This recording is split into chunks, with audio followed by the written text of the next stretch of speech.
Click. Yeah. Okay, so let me just. Okay. So, um, I wanted to do something slightly different at the start of this session. In lieu of the traditional recap that we do, I just kind of do like an informal. That's what happened last time. LOL. TPK? Question mark. I wanted to do a little bit more of a narrative, dramatic kind of recounting of kind of like where we've been and where we are.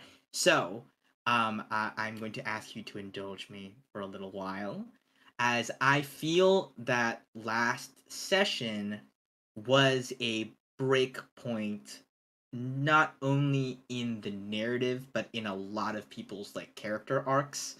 And I thought that it would be a good time to do one of these little things because I feel like that session very neatly splits this Palea overarching Palea arc in half, where I feel like there's before that moment and then after that moment, and transitioning from the Underdark to back to the surface is kind of like a transition point there. So, if everyone is cool with that, I'm going to be talking for a little while over very dramatic music. Is that cool? Go just for to it. just to I think set the scene because we've had kind of a long break uh and all that, just to get us all back in the mood of like checking back in on where our characters were. So let's do it. Get the nice sad piano music going. We return to our heroes in a moment of reflection and quiet. After a very brief rest, you only took a short rest back at the Golden Palms, and a quick discussion of plans to embark upon next, they all embarked upon a somber escape from the city, stealing away from the comfort and luxury of the Golden Palms and out to the far reaches of the third level of Mayara, the precious metal ring. They presented their gem level tickets there and the forgeries supplied by Sophia and Doc, and gained access to the tunnels that lead up from Mayara to Barvault. They are briefly greeted and processed by the Mayaran guards, a little bit of a thank you for your patronage to the city. We hope you enjoyed your stay. They see as you guys walk up, all these guards, their visors are downcast and their hands gripped tight on their halberds. A chink cracked into their tough amethyst armor, perhaps following their summarily, like this, their big defeat essentially in Olgoth Plaza just a few hours before. It hasn't been that long, but word has already kind of spread, perhaps passed through the ranks amid whispers and the quiet, hushed burials of dozens of city guard that you all left in your wake. As such, the traditional banter and flattery offered to gold level visitors and the derision quietly directed to their subordinates has all but vanished. Our heroes pass through to teleporters that hum to life with a low, resounding chime that transport them off into the kind of well concealed chambers in the far walls of the cavern. Upon their arrival, you all are escorted through a narrow, well appointed hallway bathed in the warm purple glow of the crystals that hang from above. These banners strung up along the walls, urging you to come visit Mayara again once the time is right, to remember to invest in Electrum, it's on the way up, and to always pay respect to the great Mayara family. At the end of this hallway, you step upon a stone platform that begins to float into the air and bear our heroes up and up and up from the depths of the Underdark and back to the surface, back to Palea, back to the open air where they'd begun this chapter of their journey really just a week ago, although it feels like many, many long months. And in that week, much has changed. As the platform continues its slow, quiet ascent, our party stands, perhaps in contemplation, perhaps in mourning, perhaps just in impatience to get the fuck up out of this city. We zoom in on Suma as he stands, his hands undoubtedly sore from the tight grip he's kept on his blade Solaris the past few days. And again, likely from the strain of towing that heavy-ass chest by himself in his ragged escape from Olgoth Plaza, the adrenaline-faded reality setting in. Though he's never been a strict pacifist, the nagging voice of Ares in the back of his mind has grown louder, and the red of his robes has taken a darker shade. I invite you to recall the image of Suma with the blood splattered on his face that Liz so kindly provided for us a few weeks ago. Throughout this journey, a marriage proposal offered and accepted, a kindred spirit perhaps found in a fellow wizard, Portia, and the woman responsible for his child's abduction still in the winds. Beside him, likely, we zoom over to Ruby, her hands freshly adorned with those Taurus gauntlets that had just lifted up the stone away from Theo's crumpled body, her shield slightly dented from the blows she's absorbed in the gauntlet run to get to this point. As we've seen her so far, she's been reticent to speak of home, and it's difficult to tell whether as you all travel up, if she's struggling to fight off these thoughts, or if they're swarming inside of her mind, or if she's just thinking of anything else. Khopra alone of the great clans of Pelea has yet to find its champion. Khopra alone has not had its lot cast in Pelea's choosing. At every turn, she's insisted the party need not venture back there, but perhaps the suspicion lingers, both out of character and in character, that her journey may wind its way back there anyway, back to where it all began. A cryptic line of poetry uttered by Sophia, a mysterious frustration vented to that kind bartender at the Beauty Lies, are all the indications we've gleaned as to where her heart lies through all of this. But perhaps we'll learn more as we continue to climb upward. Alok, on the other hand, is maybe easier to read, depending on your perspective. His vow of pacifism has certainly been in the spotlight as of late, the subject of shifting plans and changing approaches from even the beginning of the story to its current point. He's recently eschewed the safety and strategic value of his ethereal bow for his rapier, simply to ensure that he doesn't take any lives on accident, and yet, in the back of his mind, perhaps he knows that there have been those who died. A portal opened, an elemental drawn forth, a cemetery of graves dug in the wake of his actions. I think the question lingers. How long can he keep this rule? How many exceptions are there to be made? If it isn't his hands directly that steal the last breath, has he broken his vow? Or is every life taken at the end of his actions his to account and to atone for?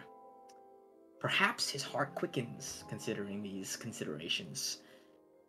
Perhaps the scar lashed across his chest by the Umber Hulk's claws, unhealed, unstitched by his skin, but by a strange, phantasmal, spectral force, burns as he contemplates death.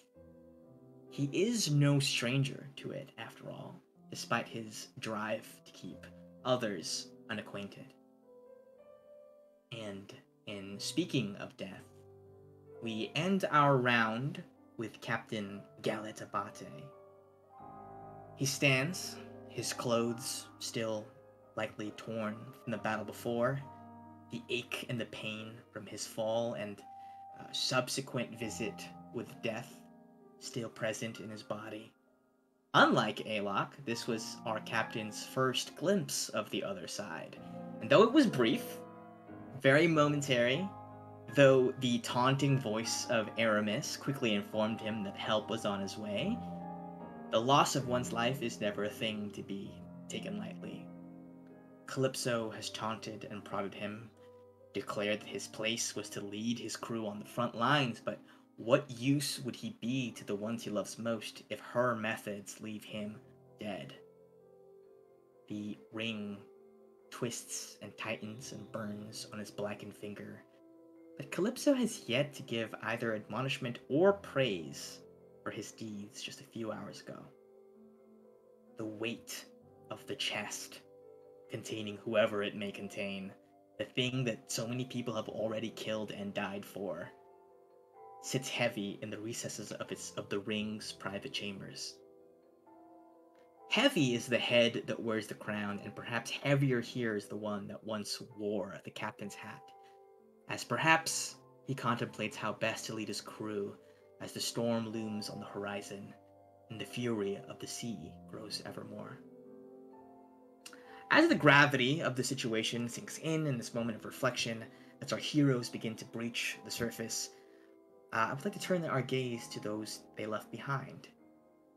Ignacio at the Golden Palms, renewed in his desire to resist, his savings doubled by the kindness and generosity of our party.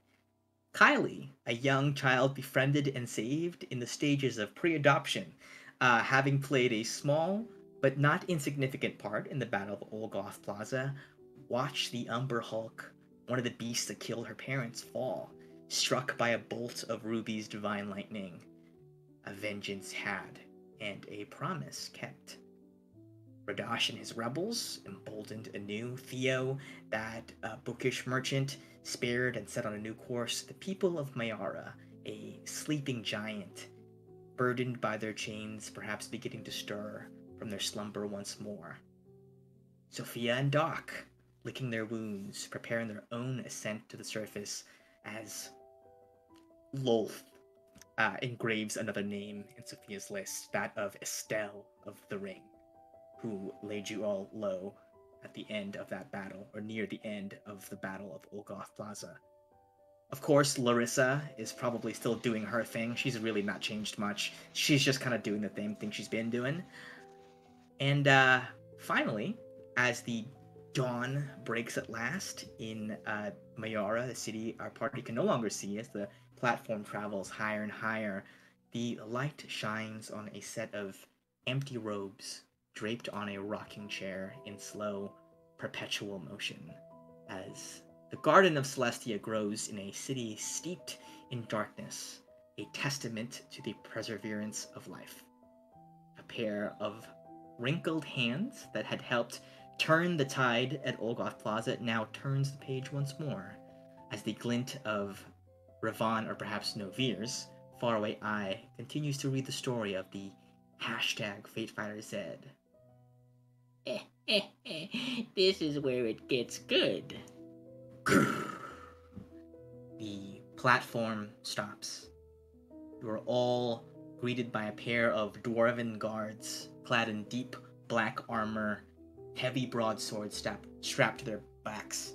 The hustle and bustle of a new city comes in muffled echoes in this arrival chamber, and you see before you that the rugged cave floor smooths out into like well-polished marble, and the tunnel ends in a flat wall adorned with beautiful mosaics, portraits that depict the goddess Pelea, her hair a wreath of flame descending from her throne, that Mount Pelea, the great mountain that dominates the landscape on this island which bears her name.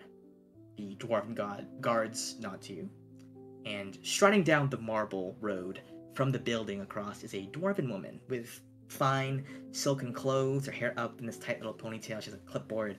She beams happily at you, and as her words resound in the chamber, you hear, "Hi, I'm Clarissa. Welcome to Barvault.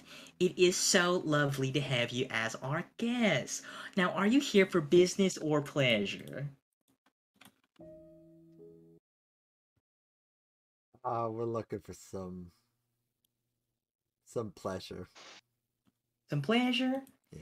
What kind? Are you looking for like watching some fights? Are you looking for gambling? Are you looking for theater? Are you looking for something spicier? Theater would be nice. Okay, well, I can recommend to you the Blackstone Auditorium. The first level of it is accessible from. She glances over at Suma and the gold badge and goes, "Yeah, you will all be able to come attend the show." Turns to you, Suma and says, "I'm afraid that only the actual gold badge carrier may attend." Kind of like the priority seating. You may bring one hand servant up with you if you're watching the show, but the other two will have to watch from either their nosebleeds or remain in the hall, if that's all right. So, how does this, and I'll like gesture to the gold badge, um, how does this translate to Bar Vault? Is it the same sort of system or? It's very, very similar. Your badge from Mayara is backwards compatible with the badges up here in Bar Vault. You will be perfectly fine using it to make your way around town.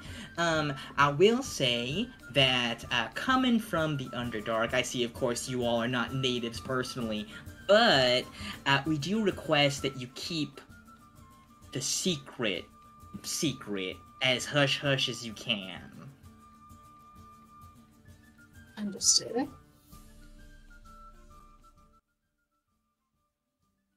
Let's be quiet now.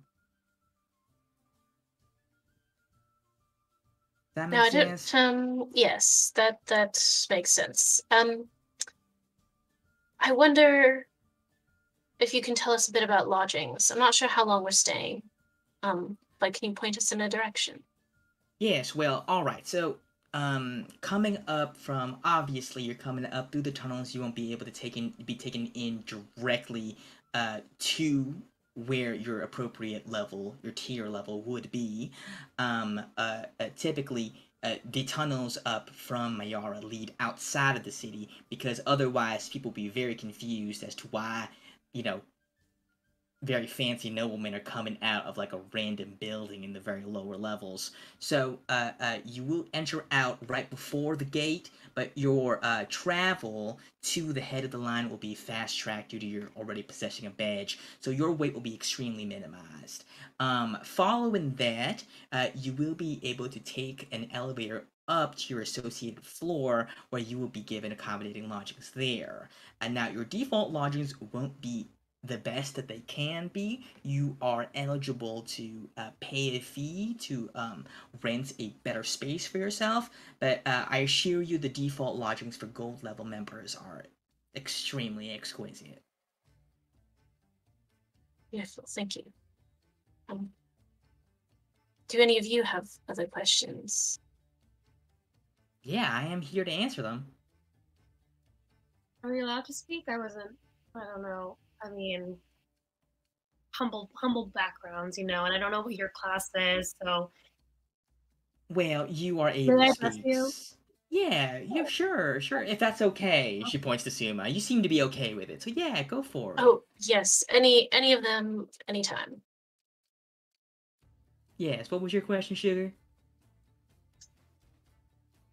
Um, I don't really have a question. I just wanted to know if I could ask a question. Do you guys have questions? Wonderful use of a question. Absolutely. Your servants are great, sir. I wouldn't exactly call them that, but they're excellent. But if they don't have any questions, then I'm happy to take us on our way. Okay. So she goes, well, alrighty, thank you so much. You go ahead and follow me. I'll take you where you need to go. And you all follow Clarissa, no relation to Larissa, um, uh, uh, through, um, down this kind of like this marble road up to this building, and as she opens it, you enter into a very lush kind of a lounge with these like pitch black leather couches, these like white marble top tables, a roaring fireplace, and a sleek bar on one end where a warforged seems to be an like Tink, seems to be manning, acting as bartender there. She says, "Oh yeah, totally forgot. We do have a fully stocked bar here. So if you'd like to drink before entering into the main hall and kind of having to associate with the rabble, you can feel free. You are each welcome to one on the house." Thank you very much. That's Tandy over there. They're our resident bartender. They've been programmed extremely well to make the best possible drinks. You won't regret partaking of their mixtures. I did have a question. Yeah, go for it. Talia Blackstone, I heard, was your chosen one. Yes, of course. The pride and joy of Barval. That's Talia great. So is great. Huge fan. great. Huge fan. Yeah, she's gonna do absolutely incredible. Yeah. If we wanted to talk to her, is she around? Well, fat chance of that. You all are clearly, esteemed individuals, having been associated with the gold badge, but unfortunately, the Blackstones mostly keep to themselves in their own layer of the city. Only folks they personally invite may ascend up to that level. Blackstone Tower is considered absolutely off limits for everybody except their own trusted staff and people they invite. But of course, Talia Blackstone, Miss Talia, the lovely Talia, will be, of course, be making a public appearance at the onset of the choosing when she begins to travel down the chambers to begin her pilgrimage to the heart of Mount Pelea, to Volca. So, I believe, honestly, probably the best seats for that parade have already sold out. They sold out when the choosing happened, and we all learned that Miss Talia was going to be participating. But if you're crafty about it, you may be able to buy one off somebody, or maybe just, I don't know, sneak your way in. But yeah, that will be her first public appearance in a while. When is that, by the way? Well, it's supposed to be in 2 days, but recently the council of the clans of Pelea have decided that everyone's going to delay their march into the inner tunnels for another extra day. I believe they're taking extra precautions on account of the. Well, I don't know if you've heard, but there's been some murders. We have heard, but only vaguely. Can you tell us more about that? Well, two of the chosen, the representative from Tora, a Mr. Beta Brasshand, and the representative from Bronos, a Mr. Grigor Bronzesmith, were both found to have been murdered in the days preceding the choosing. And as such, both of those towns, those settlements, were absolutely ravaged by Mother Pelea's wrath. When this is out of character, but yeah, when she is saying stuff like, "Oh, Miss Talia, the lovely Talia," like, is she saying that sarcastically, or is she saying that? Could I make an insight check? Yeah, go ahead and give me an insight check. I'm not great at these. Oh. Ooh, on a nat 20, you get the sense that, like, I'm gonna tell you exactly what it is. You get the sense that she has been trained to love the Blackstone family. Not in, like, a secretly she doesn't feel that way, but like propaganded into loving them. And so it comes from a very genuine place, but you can tell that it's like a little bit off of, like, why would you care so much about this, like, rich person you've never met? But it's very much like through, like, the public image of the Blackstones is such that everybody kind of is brought up to love their crown jewel. Sense. She goes, all right, yeah, so we're not really sure what happened to them. I believe the SHIELD chapter here in Barvault is currently launching a full-scale investigation into that, and of course, the various clan leaders have also contributed, some of their own forces into the search for whoever the culprits might be, just because, anybody who threatens one of the chosen, of course, it's going to raise concern for everybody else's candidate, and so the clan leaders of the remaining folks in the run-in are kind of banding together to figure out what it is happening, how we can prevent it. Completely understandable. And actually, that reminds me of another question. We've heard things about the SHIELD chapter here and the work that they do, and we're interested in visiting their headquarters, just for information. If you could point us in the direction.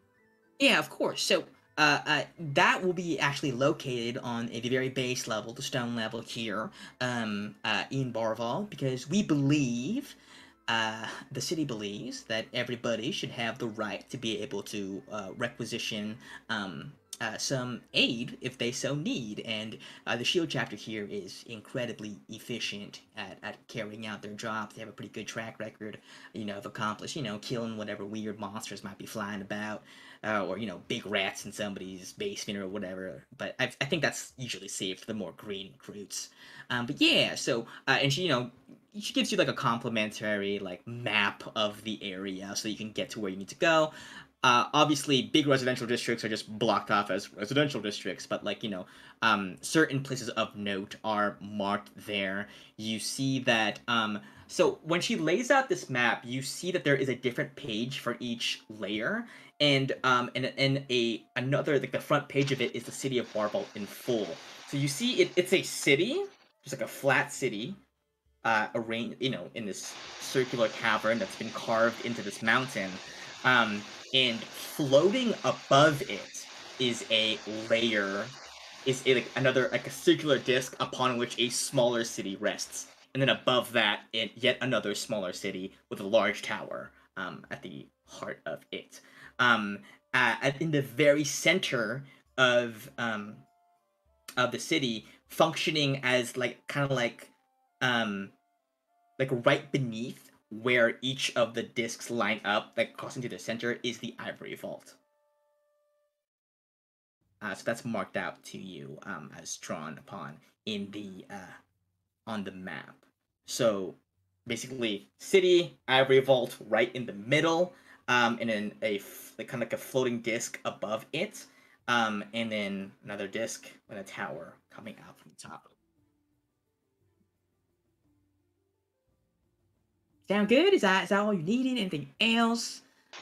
So she points out, like, kind of on the second layer, they use a very similar naming convention to Mayara, as was kind of, I think, commented on by Sophia, that as above, so below, that these two series mirror each other in terms of structure.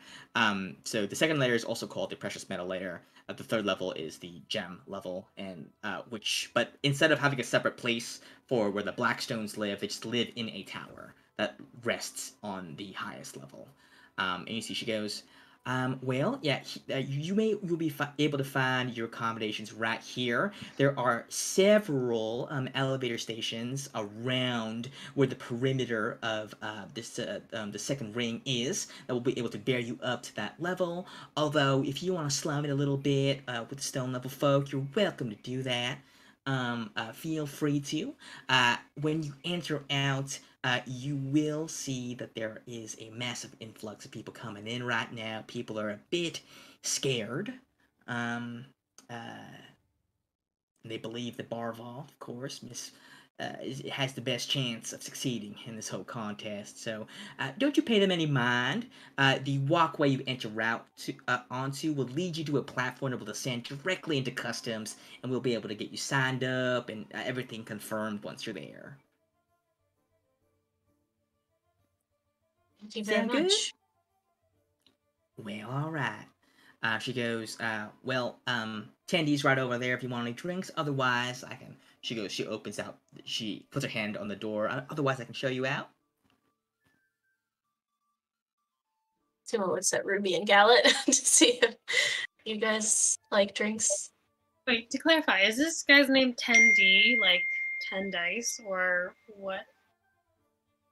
Well, yeah, I believe that their given name was 10-D. Like, I think it's like a model number or something like that. But we like it because it also seems like it's short for bartender, like 10D. 10D. You know what I mean? We thought it was quirky. Yeah. Oh, it's so quirky. Yeah, So it's lovely. I like her. Where'd you get her? No one got to anyone. Not like that. Okay. I mean, I'm okay if you want to take a drink. Or we could just keep moving. Up to you guys. I'm not thirsty. All right, let's go on our way then. Okay. I'm gonna go turn on my AC. It's super hot in here. One second. I feel that. I try to do the same thing just to realize that I don't have any more batteries in my fan thingy. So... Oh no! My room is very cold. Is that a good thing? I got lots of blankets on, so now it's a good thing. Right. Blankets are good. So, you all, Clarissa opens up the door for you, and you all emerge onto a stone walkway.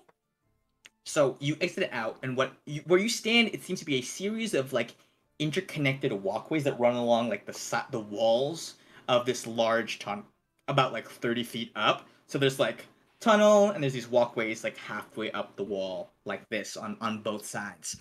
Between these walkways are like stone bridges and stairways. Some are reached from like the ground level via those levitating stone elevators that you've encountered before. And you see like as you walk out, like above you, there's like these gorgeous like statues in relief, like carved from the ceiling. The sketches can like reach down from above. You see like scenes of like dwarves in combat and in prayer, like figures of deep history in Palaean lore are kind of like embossed upon the wall, like all the way throughout this really long tunnel. Below you, on the ground level, you see a huge line of dwarven kind of immigrants from different settlements around Palea, kind of grumbling as they move in this like slow procession towards customs. As some of them are followed by these massive like ox-like creatures called Raga that you would be familiar with, Ruby, and I think Suma would be as well, that are like bearing their possessions or perhaps like their wares if they were merchants. Some of them are towing like wagons or carts, and some are just moving forward with just the clothes on their back. As they go, you see they're flanked on both sides by dwarven guards that kind of just stand like shock still, clad in these deep black armor and these long beards, like still as the statues that like are carved from above.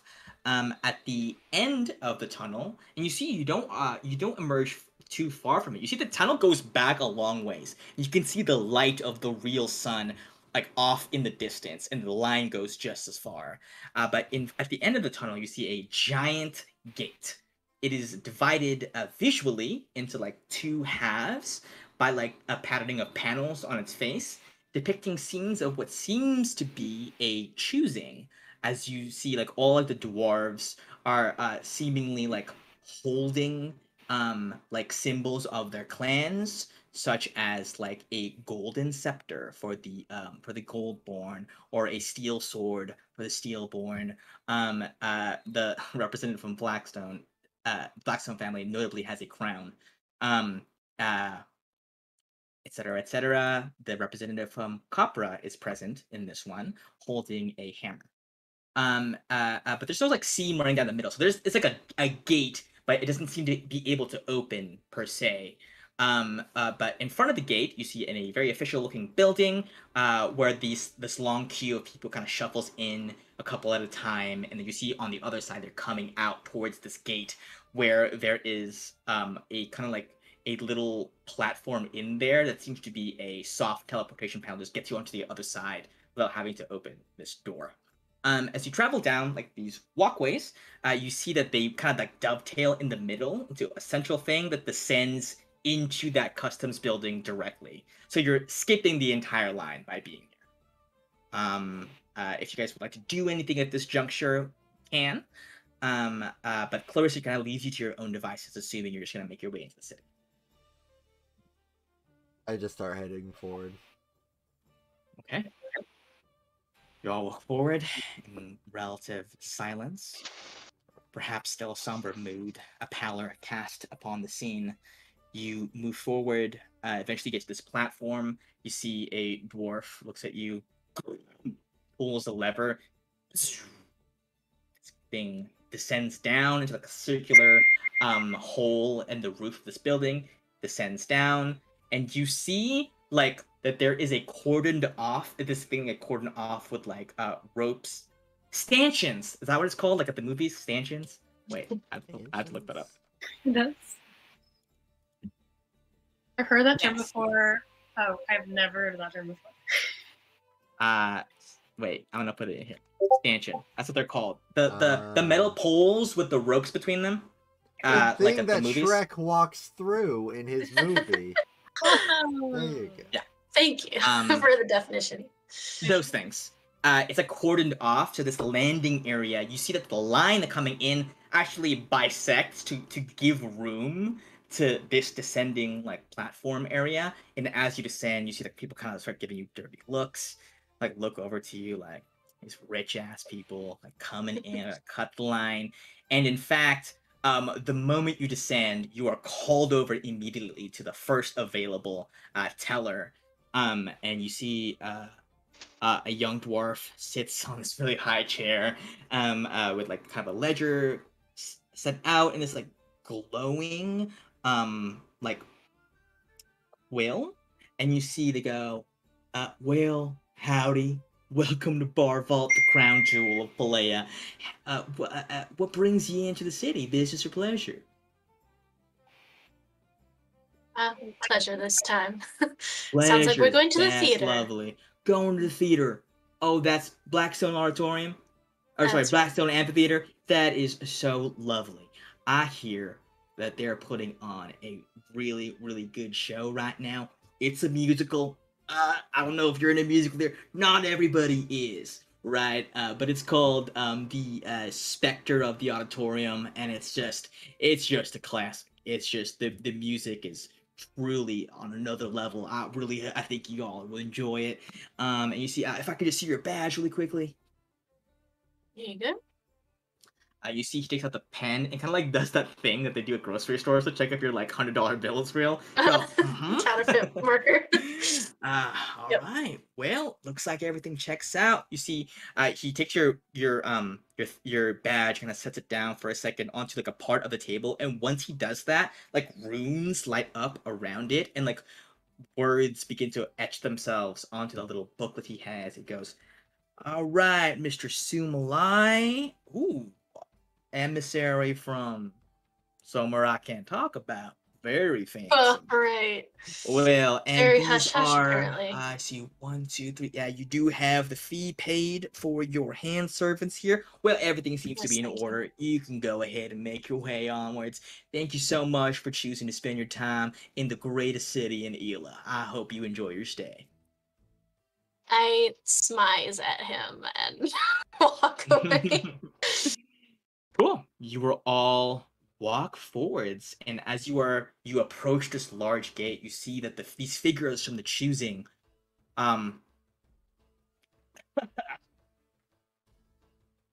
these 8 panels with like the chosen dwarves from the, I think what you can assume is the very first choosing, because of the there's a representative of Copra there.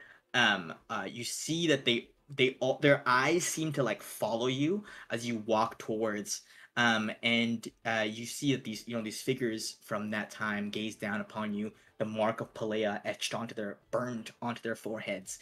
As you step onto this platform, it glows red.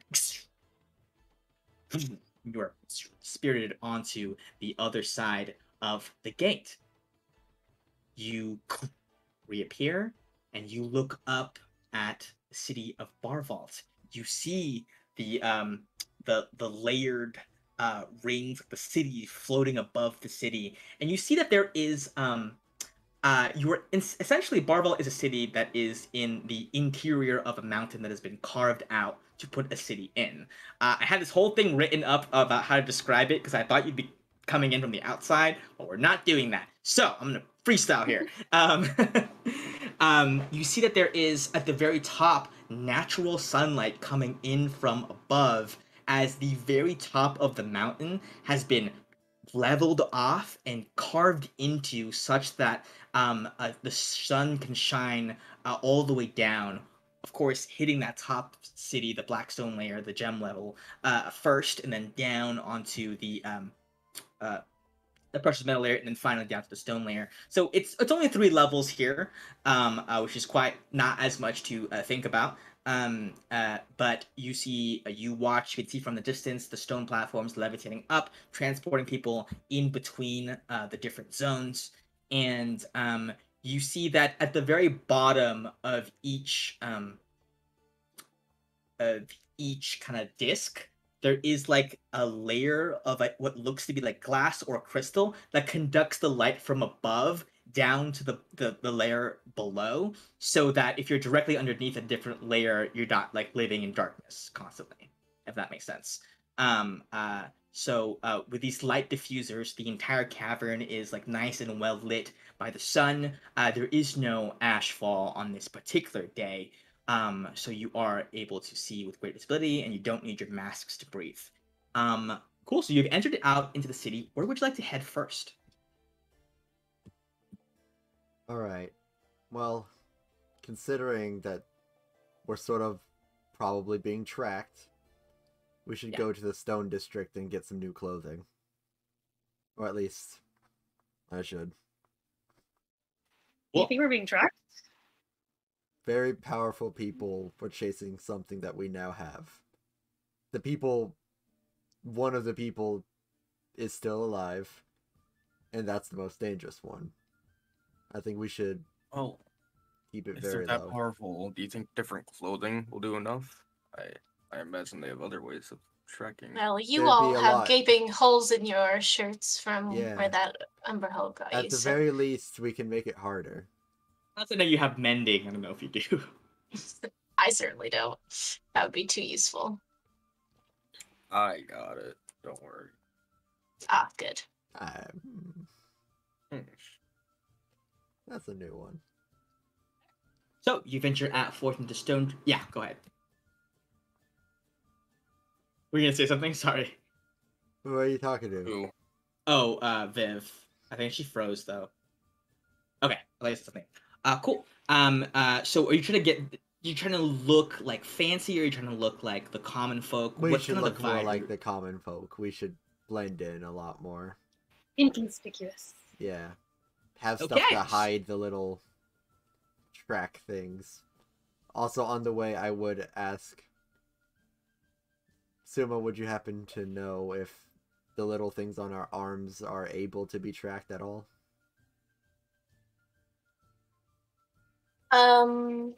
Is that's like stone Stamps, I think. The stamp yeah. thingy?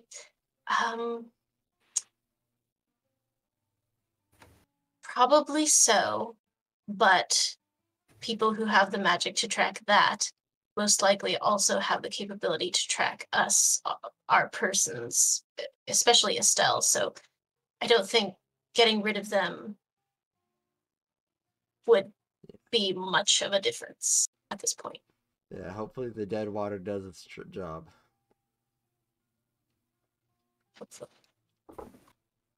Cool. So, after a little while of walking and taking in the sights of the city, stone level, like Mayara, is composed of kind of like very simple and plain stone buildings, although they seem to be much more developed up here than they are down there.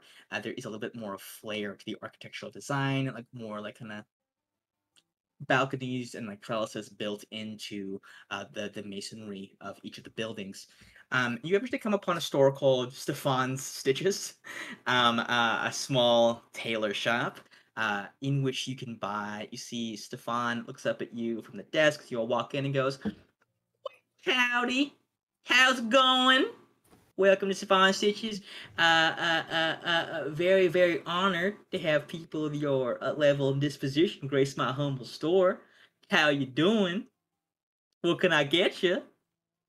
I need a new wardrobe, as I just it's all Are torn you up. sure? Because this like apocalypse chic you have going on is Yeah, to die for. I'm saying not everybody can make like ripped jeans work, but I feel like you do. Yeah, the issue is like it's more than just some of the jeans are ripped, you know.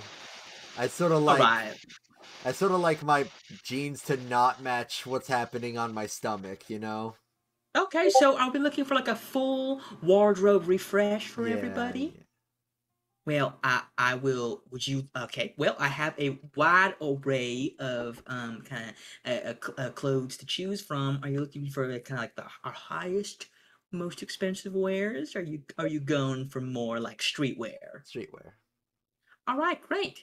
So you guys are able to. I'm gonna leave it up to you. What kind of clothing do you guys want? What do you want to look like?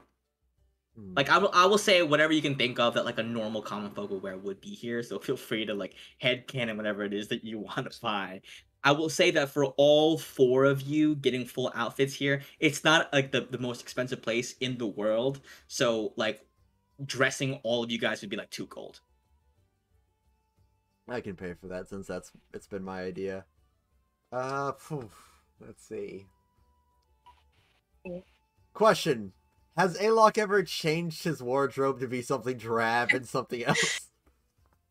I think Or, you wore. or is it that like you know, cartoon character where it's all the same thing in your like closet, like it's all white shirt? He only changes clothes between seasons, okay? Yeah. Yeah, basically. No, it's probably all the same. Yeah, Hmm. maybe like slightly different things, but it's all the same kind of thing. Like a different shade of black, is what you're saying? Uh, yeah, a different shade of gray. They're all gray. Okay, cool. Maybe a little bit lighter gray, maybe darker. Lighter gray. Okay. Okay. Venturing. They definitely have gray clothes in abundance here. Yeah. Okay. I'll take like a gray long sleeve with like like brown, like it's sort of like a sack pant, like a sack that carries potatoes, like the real cheap kind. Oh my god. Okay, we're going for like- potato chic. Yeah, potato chic. Cool. As you guys are getting, dressed, you are picking out whatever you need. You see for a moment, Ruby, that Stefan is kind of like, oh, you should definitely try this on, and then kind of pauses, tilts his head, and he goes, "Have we met before?" No, no. Are you sure? You look mighty familiar, and I can't place why.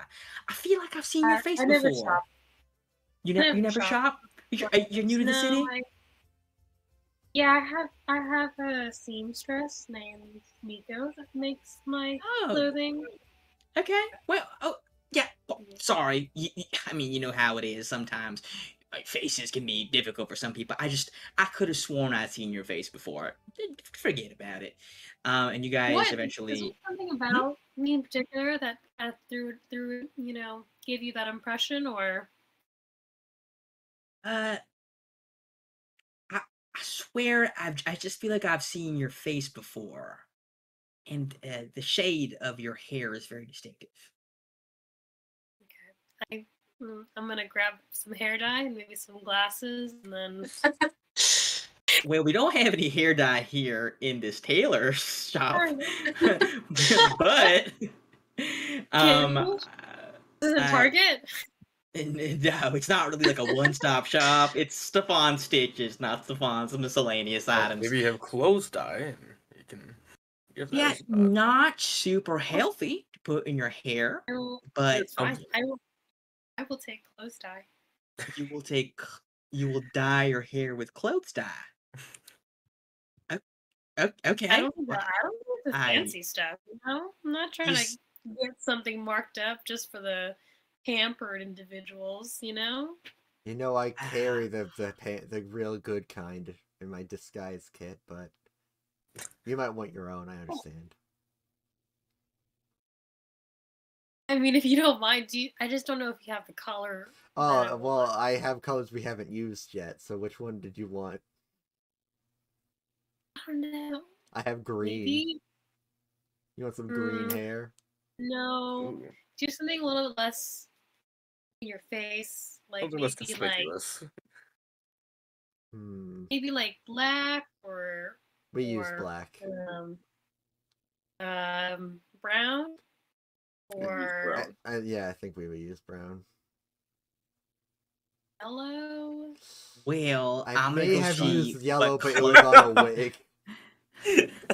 I'm gonna go check to see if we have any spare clothes dye for your hair, and let me see if I can get a pricing on that. I'll be right Oh, back. I don't think we need Oh, that thank close you dye. so much. Oh, actually, Stefan. I did mix red and blue to get a purple. You want a purple? I still think that sticks out too much, though. Yeah. That's probably. I could have probably like mix a lot of them together and get something that's like a disgusting brown that's trying I'm to turn scared black. about. I'm scared about that. Like, I like mean, it you would. can try, and then before Maybe you can just a try to brighter concoct red. something.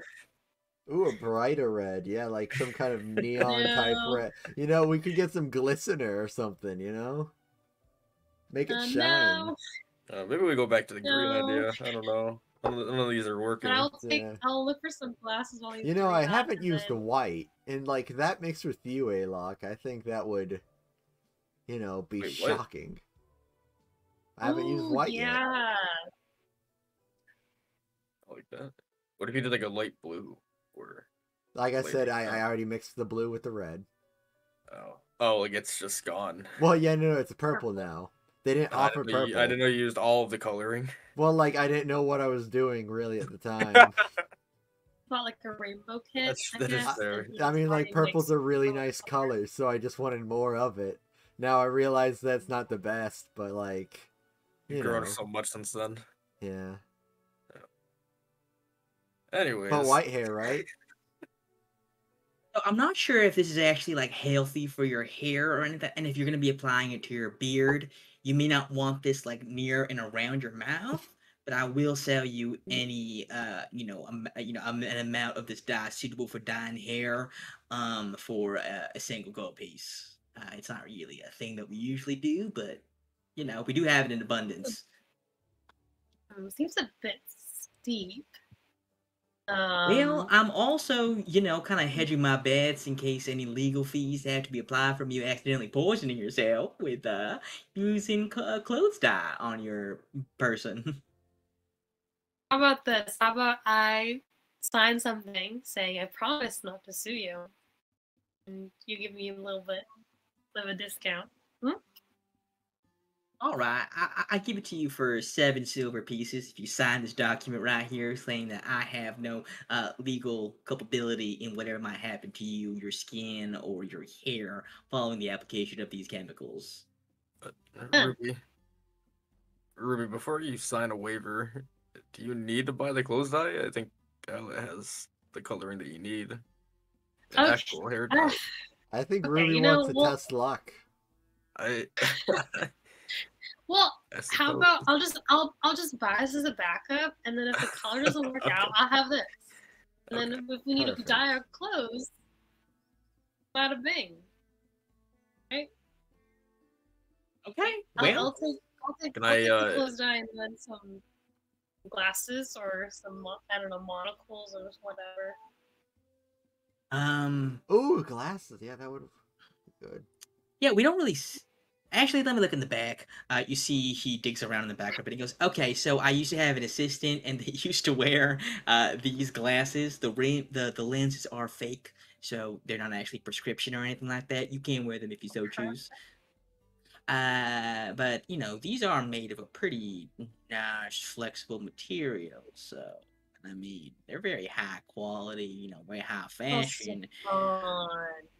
I thought we can. were- I thought we were cool. I thought I you mean, recognized we were friends or well, something. you apparently aren't. You very much denied that we've ever met. Maybe we knew each other in a past life,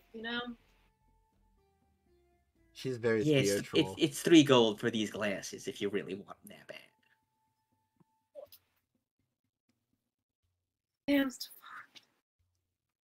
Like, when I put him on, does it like alter my appearance? Like, it's like To the extent, like, I mean, to the extent that Clark Kent. Where did Ruby go? Who is this mild-mannered dwarf woman?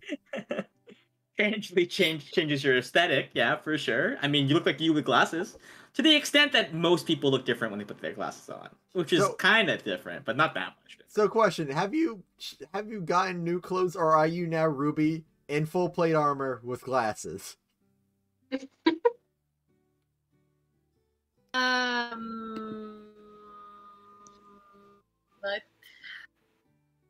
I don't.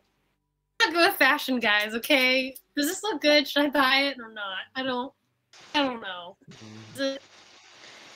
Do I look like a nerd? Do I look like weak? Well, I think we're going for nerd, right? I think we're going I for think the glasses are charming, but that's just the me. opposite. Sumi, you think everything's charming? Come on, look at your track Whatever. Alternatively, you could wear my glasses and look like an elderly dwarven grandmother. So, you know, with there's the that. white For hair free. dye, we could totally pass Ruby off as an old lady. You need to Somewhere see them. Portia chokes on her I teeth. don't need them to see. Don't use them to see. I have fine Wait, eyesight. really? Yeah. Wait, really? I mean, they are my arcane. Are they just for focus, fashion? They're. Oh, I have a Suma's the crystal hipster all focus, so my along. lenses are like a crystal. So I would need them back if we got into combat. You wouldn't want to be wearing them anyway. Okay. I can't see without my glasses. Without my See, glasses. Okay, so you are not going to buy these glasses that he's clearly overcharging you for. Yes, I'll just get the clothes dye. Okay, you fork over, and you don't. Do you sign that waiver for 3 gold off, 3 silver off? Hell yeah. Well, make sure you read it first. I don't have Double check it. time to read. I mean, you don't want to be making a deal with a devil on accident. It's me, Aramis. Oh, no. How would you know that The name? whole just like time. I think I'm fine. I think I'm good. Oh, Okay. Okay. All right, you Just sign that. You actively fork over ignoring it. 7 silver to get this clothes dye to perhaps disguise yourself even further. You all are able to dress in the common garb that you bought. However, Ruby, I will need to know, are you keeping your armor on or off? Like those of you who with armor, I would say Alok, the leather armor you wear, probably easy to conceal under like a long kind of like potato sack robe, but plate armor much more difficult to disguise if you're aiming to do that for Ruby. And Suma doesn't wear armor, and I don't think Gallup does either. I had well, I was considering what I was wearing armor, but since it's all torn up, I am currently armorless. Because, like, the clothes themselves are straight up bodied. Gone. Yeah. Yeah, I always assume that my armor is hidden, because...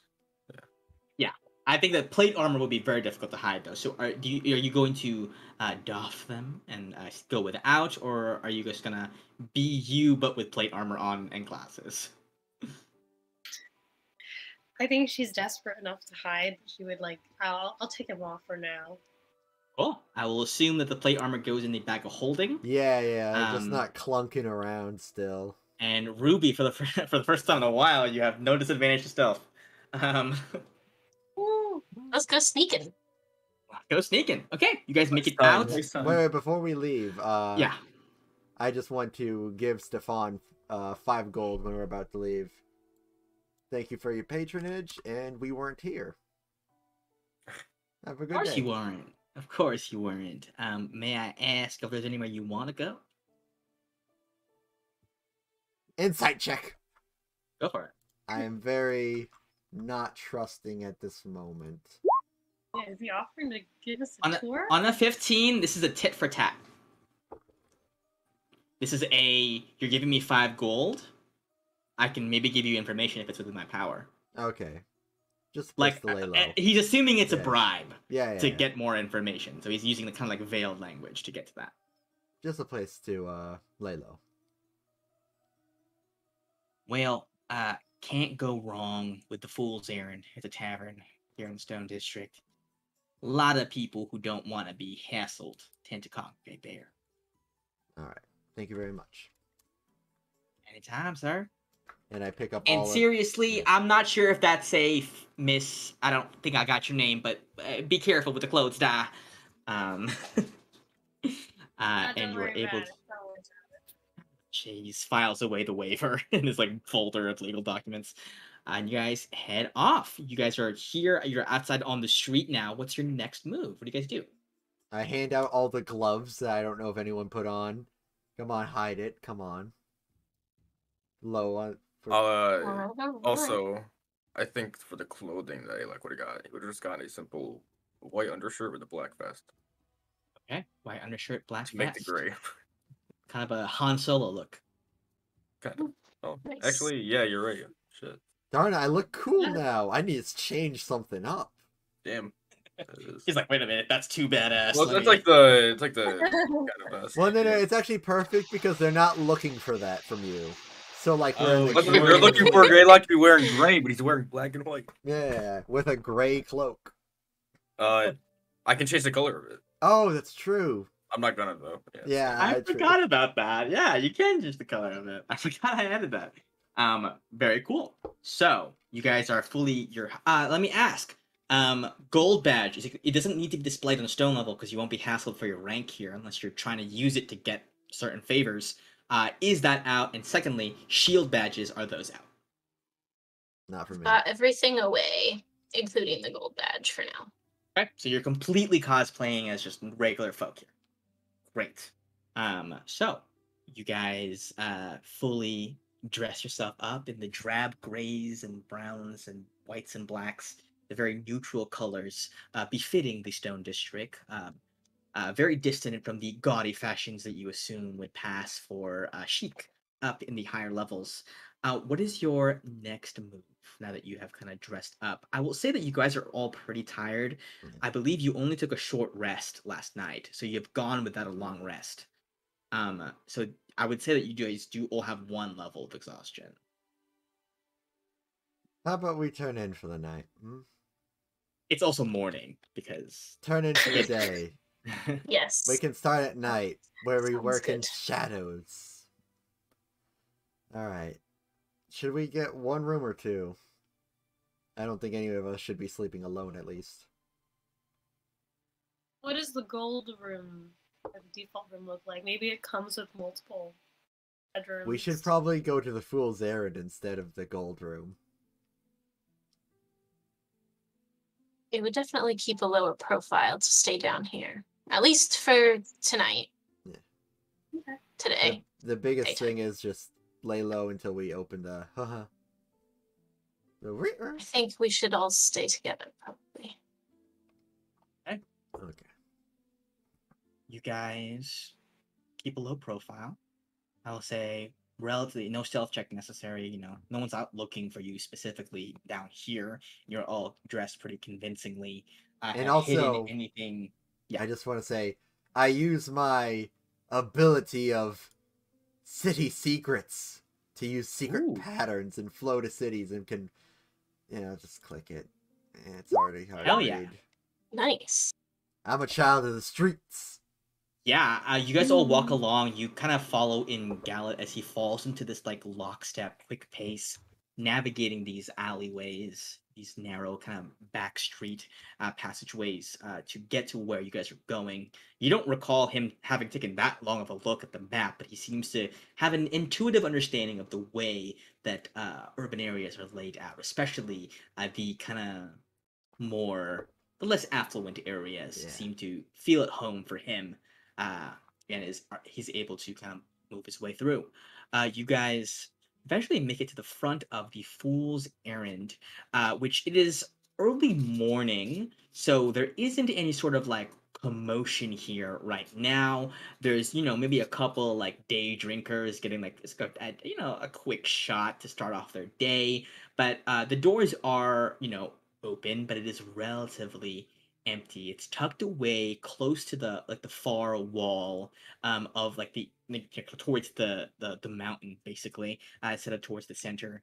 A kind of like rinky dink kind of beat down looking place. It does have like um a story that's just like the tavern area and an upper area to serve as kind of like bedding, like rooms and stuff like that, and you would presume probably other rooms beneath it underground.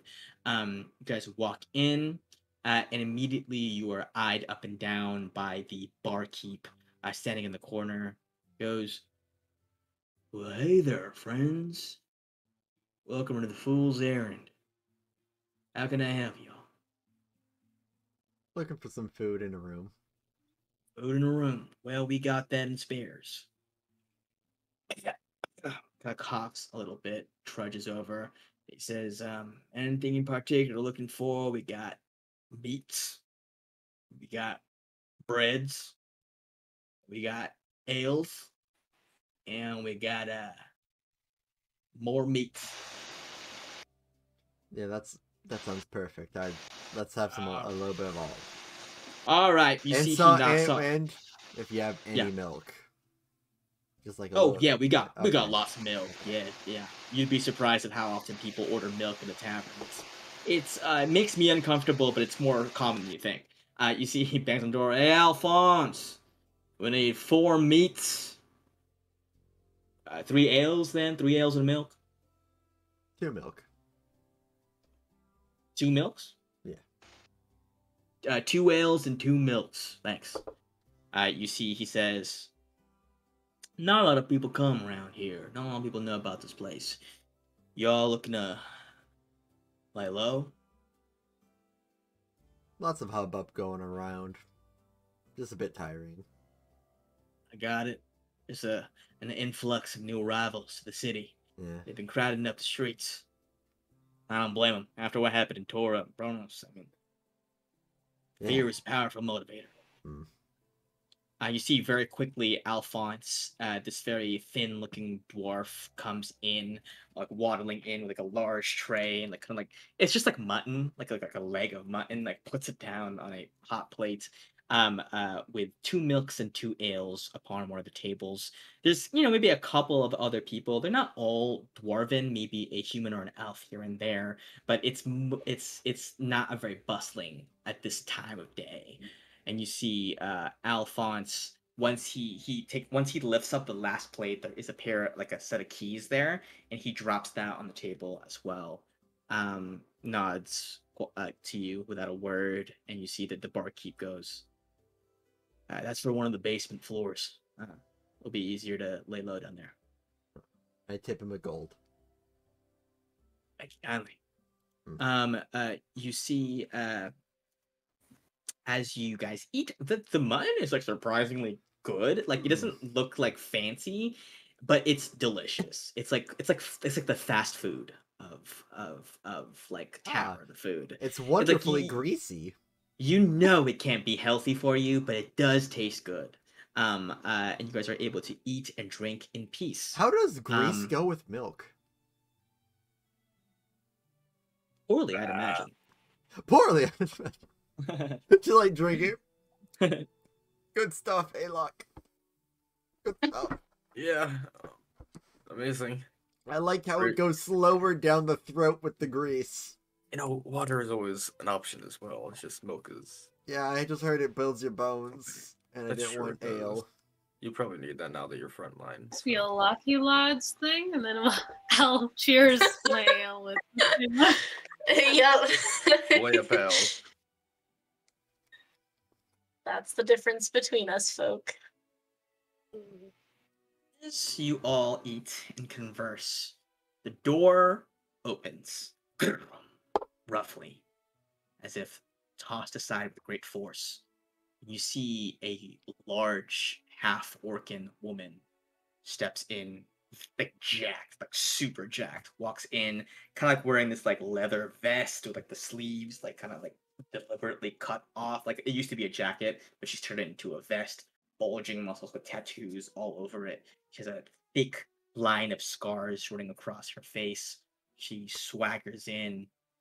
little tusk poking out of the mouth. Just one of them walks in, addresses the barkeep. You, Thomas? Thomas, the barkeep, nods. So she walks in, throws a hefty sack of gold onto the counter. She says, your whole bottom floor. We need him. Thomas goes, there is one room. So there is one room already booked. And she goes, I don't care. The whole bottom floor for the crew.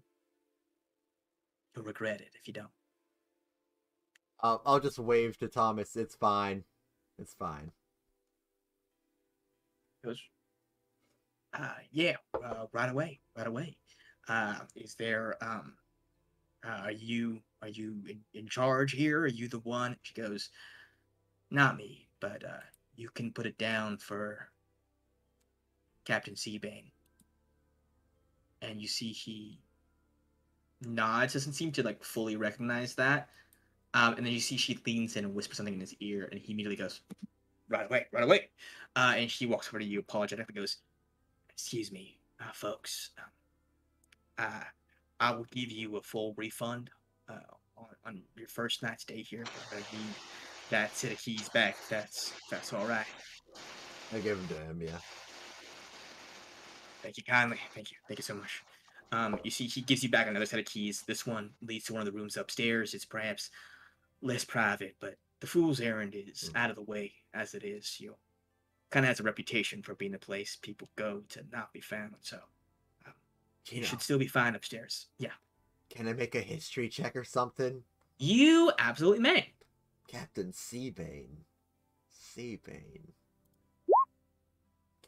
On a 17, you recognize the name as a. You haven't heard much talk of this person, but you did. You do remember Captain Greenhide mentioning a Tarek Seabane once, and that he was a captain of a ship that you never wanted to mess with. It seemed that Greenhide knew him personally from the way he talked about him. This was probably in conversation with Alice and not directly said to you. Maybe just something you overheard while aboard your ship all those years ago. Well, all that time ago. But you do recall the name Tarek Seabane being mentioned. Okay. Bad reputation on this guy. Yeah. I'll after he leaves, I'll just inform the group. Yeah, Captain Seabane. Heard some bad things about that guy. My previous captain warned me about him. Well, not me specifically, but I overheard. So, we should stay clear of that individual if we want to lay low. Are you still comfortable staying here if they are? We'll be fine. There's no chance he ever saw me. Okay. Although, it is a bit weird that they're just showing up here now. But you always gotta find a port, you know? So, maybe it's just nothing. But, they did ask for the entire downstairs, which is a bit weird. Maybe the whole Said crew's for the coming whole over. crew, Yeah. yeah. Seems like a lot Interesting. of pirates about. We already have the maiden after us, and now this guy Yeah. at the foot. Well, at least he's the least scary thing we are gonna have to deal with, if we have to deal with him. A lot of things worse. You see that half-orc woman stays at the counter and keeps ordering ales, like kind of throwing them back. She's sitting there. She doesn't seem to pay any mind to you guys. So no hint that she's like watching out. She does take a couple glances around the tavern for a bit, making sure that she's not been spotted, but doesn't seem to be in like, looking out for you guys specifically. Hasn't noticed anything about that. Cool. So you guys are finish up your meal. What else would you guys like to do? You just want to retire now up to your upstairs inn rooms. It's a double, so there will be 2 beds there. for you guys to be able to use, but otherwise is relatively bare of any crazy amenities. It's no golden palms, that's for sure. Yeah. I'm gonna stay up for how long it takes for me to be able to cast Find Familiar once again. You guys can go to bed. I'll keep watching till then. I will also be staying up a little bit. And what was that, Ruby? Oh, I just said I do need to dye my hair, so I guess Yellock's the only one that's sleeping. Yeah, I go to my room, write down what I'm gonna write down in my journal, and I pass. We're in your room. Yeah. Well, we're all just gonna watch you. Wait, do we're all in We one room literally all together. have the same. We were given one pair of keys, I believe. One. Unless you guys want to buy another room. It's fine as long as you guys are quiet. You said food and a room. Yeah, not yeah, like no. We already. a room. I asked this question before, and it was said like, okay, let's just do one. So I asked for one. That's fine. Just be quiet while I sleep. Two. Alok just snores. I went through a lot today. We all did. Actually. Yeah, you've all been through quite a bit. So as Alok is the first to long rest, Ruby is in one corner, dyeing her hair with clothes dye. Wait, I was gonna try with Oh, okay. Like okay, yeah, for sure. So Gala, you're giving her the purple dye, I believe. What are you asking from me first?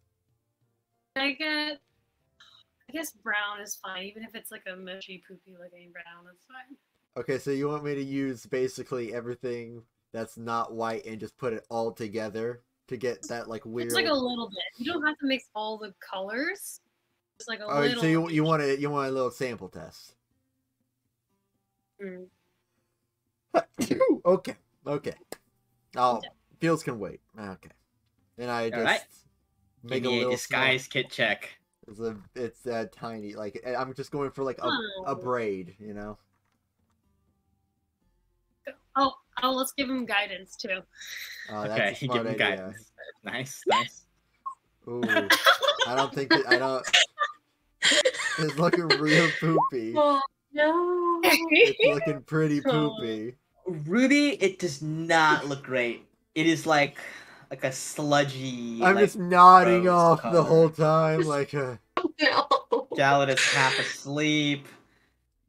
This one streak of your hair looks atrocious. It's like not doing very hot on your. It's like, matted red mane. now. I'm sorry. Oh, no. Well, I mean, Maybe maybe we could just I'll put just that try. over, move it over your head. I'll do the other one. I'll do the close dye. Okay. Let's just. Okay, you'll Let's do just the take a chance harmful on it. toxin. Gotcha. That's a smarter choice, honestly. Hey, I agree with Ruby. What color would you have requested from Stefan? I think probably black. Black. Okay. You apply the clothes dye to your hair. I need you to give me a luck check to see how well this thing. I don't actually know how that works in real life. Let me. Clothes dye on hair. What happens when that happens? It could be natural dye, Never and it could use be fabric fine. dyes on your own This is hair. olden time. They don't have It like could just be like cross-dyed- henna or something, you know? Yes. So This is the old ages. Maybe he just has like weird things he squishes, and that's how it gets the I color. am nuts. It's just a Or whatever squished else. bug, just like all other dyes. Beetles. Yeah, beetles. How do I do a luck check? It may stain permanently. You know what? Just give me a Constitution saving. You're good. Okay. You're good. Oh, On a 19, it applies Here, let's onto see your that. hair without damaging it too much. In the long term. So obviously you wouldn't know straight away. Like the effects of that on your hair would be kind of a long-term thing, probably, I would assume. So you apply it to your hair. It does turn black. You apply it to I'm assuming you do your beard as well. And your eyebrows, maybe? Do you do your eyebrows? sure. I guess. I just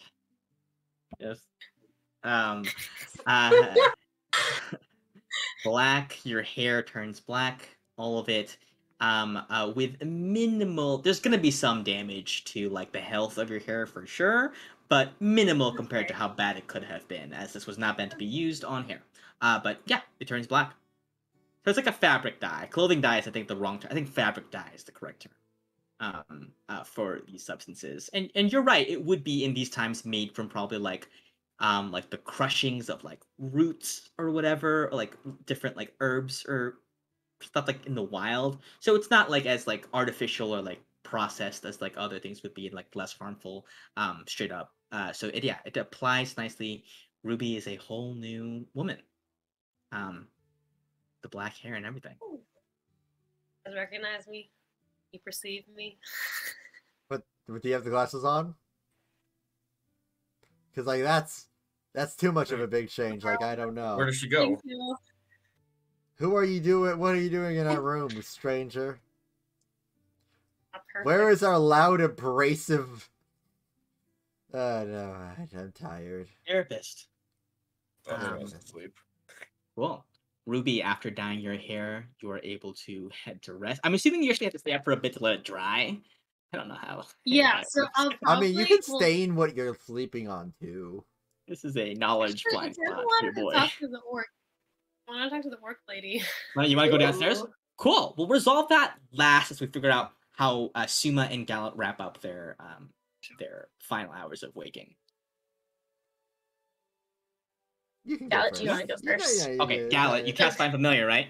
So you stay up an hour to cast that, unless you want to do something else in addition.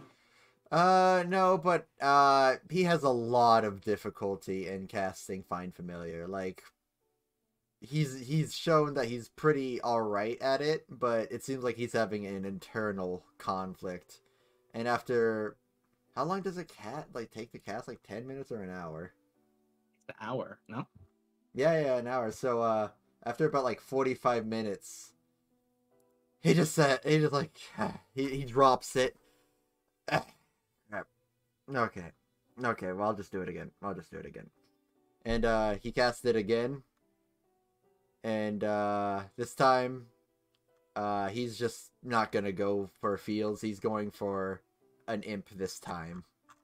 Cause yeah. He's gonna go for, let's say, Tim. He goes for Tim. Hey, boss. How's it going? Hey Tim, you're gonna be sticking around a lot longer than you used to. Oh, really? Yeah, that's fucking dope, dude. The Yeah, familiar playing get kind of boring. Yeah. Promotion. You'll Hey, you doing okay, boss? You seem a little more morose than you usually are. that's What's happening? What's going on? I look directly behind me. It's Suma looking at me. No, Knowing probably not. Suma, Yeah, what's going on? Oh, do you want to talk about this in like in headspace? Yeah. Yeah, what's going on, boss? Oh, you are a lot more powerful sounding in the head. Sorry. Is that bad? You want me to talk normal? I can No, talk no. normal. Well, it's fine. Whatever makes you comfortable. Oh, It's- let me use my inside voice. Okay. How about this? Is this good? Oh, good. I like this. This is much better. The recess. All right, great. It makes Cool, cool. It makes myself feel like my head's empty. Good. All right. Head empty. Head empty, no thoughts. No thoughts. Yeah, so what's going on? I'm disappointed in a lot of things. Myself being, the first and foremost. Why is supporting you? I just, each time I think I start making headway, I fall flat on my face again. I thought maybe if I took the advice that I'd be able to be on the front lines, fight there. It's scary as all heck, but sometimes you just have to take that dive. And that was the utter worst day of my, second worst day of my life. At least everyone came back. I thought I knew myself more, and I thought I knew Suma more. But, that's just me assuming things. Life just, it keeps on throwing you curveballs, and you gotta remember, it's all up to you. Because at least if you fail, you know who's to blame. Someone else does, you could have done better. Boss, I was only born like 5 minutes ago, so Yeah. I don't know Pretty if I can fresh. really claim to know much about life, but I felt your summoning earlier. It didn't work. Then you brought me here. Yeah. And now we're having a good conversation. Yeah. So, maybe sometimes, even if the first time around doesn't work around, doesn't mean every other time it's going to be shit. Look at us, having a deep talk. We never do that. Yeah. Usually, we're just like looking for people, like doing searches and stuff. But now it's led to this very nice moment. I feel closer to you, boss. Thanks. All right. Well, I'm gonna pass out, so you watch all over us. All right. Actually, no. You go and watch out, Ruby. She's under the stairs. I'm going to bed. Keep Okay, everyone just like safe. old times. Yeah. Okay, boss. See ya. Tim, invisible, I'm assuming? Oh yeah. He goes invisible. Goes invisible. Yeah. Well, Wanders hold off. on. Let's see what I get. Oh my God! 11 times more HP. Whoa. A beefy boy.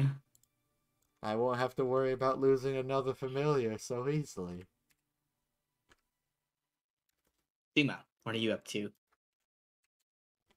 I have two things. All right. Get my word One, counter out.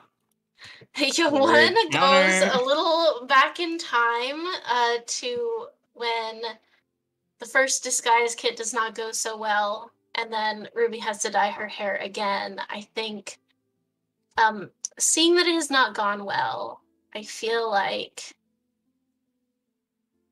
being a single father of a daughter, he did a lot of like hairstyles in her Okay. youth. For sure. And so I feel like he kind of like sidles up to Ruby after she's done the second round of dye and it's just like, that's a little sideways. Do you mind if I fix that? Just give you a nice braid. Subtle. Sideways? Yeah, it's just a little lopsided. I think Gallet was falling asleep, maybe. I like touched my hair and I like, did I fix it? And it just looks like worse. It flops. There's like We'll- black we'll stains take on a your hand now. moment. Like, You can you mind? fix it? Yeah, of course. You want anything in particular? I know several styles. Cooper styles, even. Although maybe you don't want that. Not that bad. So Besides the that, opposite of that. Excellent. you can do whatever you'd like, Suma. I don't think you could do wrong.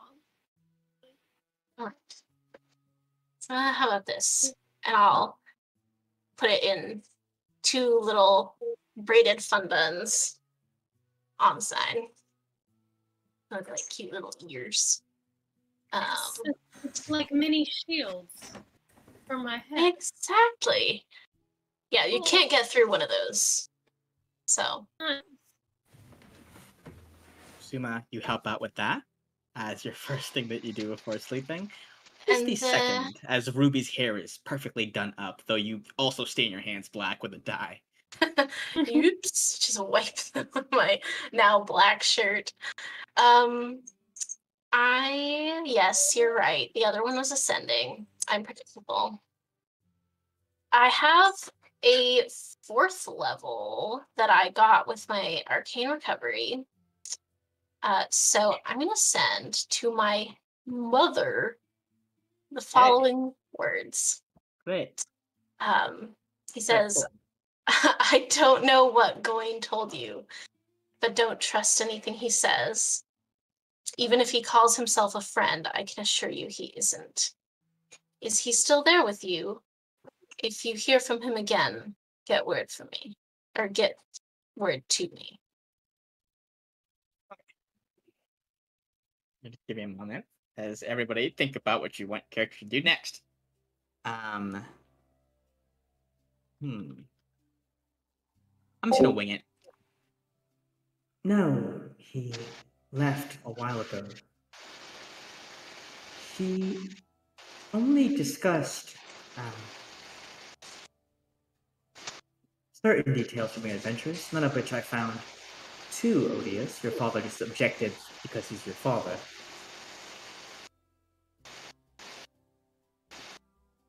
All he wanted was the cooperation of the Sunrise Isle in any future conflict. He appears to be, he's claimed to be an emissary of Queen Ada herself.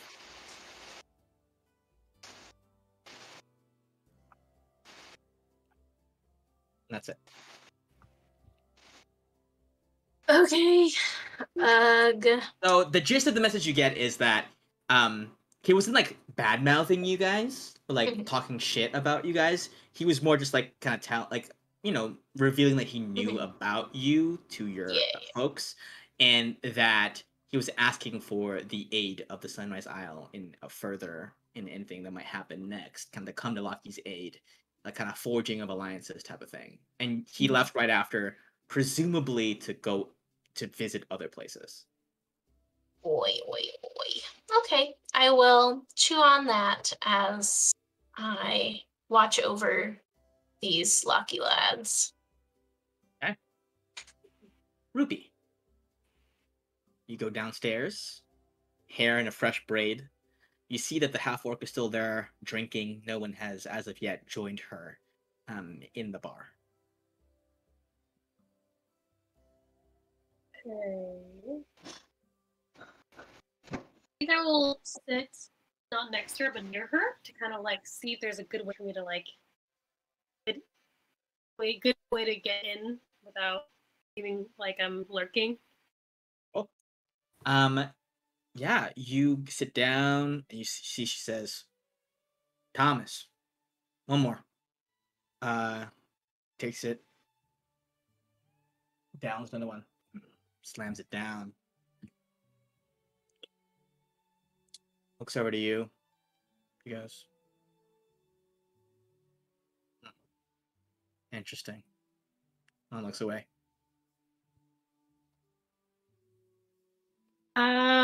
Could I use some slight thaumaturgy to like make her cup fall, and then I will like grab it?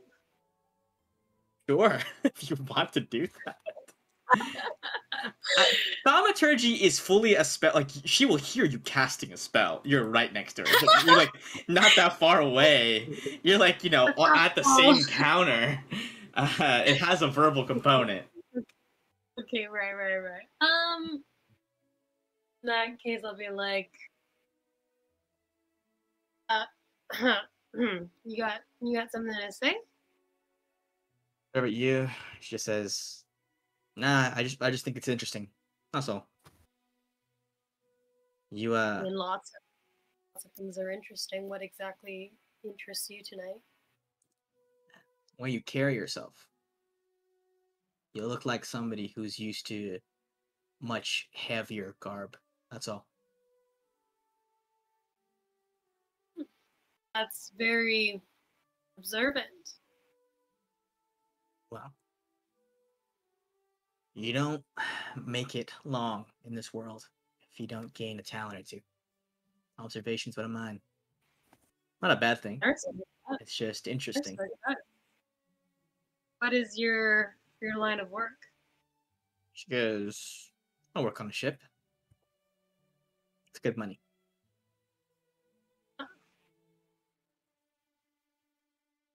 What exactly do you do on the ship? Rather not have her know. So I'll just be like, oh, I'm just a miner. Give me a deception check. You look I'm too mine. old. It's not really a lie. You do not consider yourself a miner. But I once mined things. Fine. Give it to you with advantage. Okay. Ooh. She goes, miner, huh? Miner used to wearing armor. Got it. She says, Well, I'm a first mate on a ship, and Oh, if you're unfamiliar, What a crappy first mate's position. a first mate's job is essentially to wrangle all yeah. the idiots on the ship and make sure that they're doing the thing they're supposed to be doing. One would think that's the captain's job, but it often falls to the first mate, actually. Sound like you're probably really underappreciated, and that you do majority of the work without getting majority of the credit. He goes, I like you. What's your name? Um. Um, Hmm. Mm. Yes. I come from a long line of ums, so it's actually the name that's passed down. I'd rather you didn't make fun of it. Mm. hey, sorry, new here to the city. Yeah, And no worries. not planning on sticking around too long either, so, forgive me for not bothering to learn the customs, Miss, I'm Sasha. Offers her hand to shake. We'll shake it. Very firm ass grip. I'm assuming you take off the Taurus gauntlets as well. Oh yeah, probably. Yeah, firm ass shake. You see, she says, well, good talking to you. Because, you haven't given her any inclination as to, like, you know, you've caught her attention in one way, but that was like, you just have made small talk. If you want to press on about something, you can. But she kind of turns her attention away and just keeps drinking. Hmm.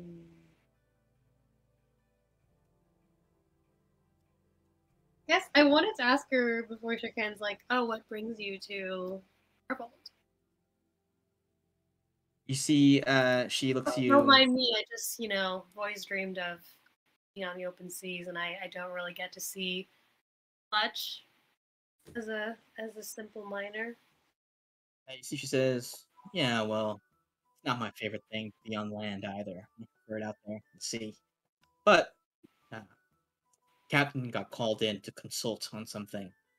So, uh, Hmm. here we are. But once that's done, we're headed straight out. Nobody wants to be stuck here for very long. I'll blame you. No offense taken about that. Of course. Is your captain easy to work with? Is he like a nice guy? He's a mean son of a bitch. But that can be endearing in the right circumstances. He's the kind of man you fear, kind of man you respect, He's kind of more man you hate. uh, the fear your leaders than love your leaders kind of guy. Yeah. A lot of the people on our ship don't like him. We respect the fuck out of him. That's why we follow him. Because love him or hate him, agree with him or disagree with him, he gets shit done. Does he just get shit done like sheer willpower? Like is he smart dude? Is he like crafty? He's smart. Smart enough. Smart enough to survive on the seas, which is a tough thing to do this day and age. You don't get a lot of pirates anymore. Yeah, not really, huh? Is that all the questions you got, Miss? Miss Well, just indulge a little minor, What is like a crazy thing that has happened to you out on the high seas? Just wild. Wild. Hmm? Well, last wild thing we did was we and the crew we killed a sea dragon. Oh, Yeah. is that like a common thing? Pulled it in with harpoons. Captain beheaded him. What'd you do with it? Was it like attacking you guys, or you wanted to eat it, skin it? I don't know. Well, little tradition that Captain likes to keep up is every time he sees a sea dragon, he tries to kill it. Says they're emissaries of the sea witch. Uh, that leaving them alive is bad luck.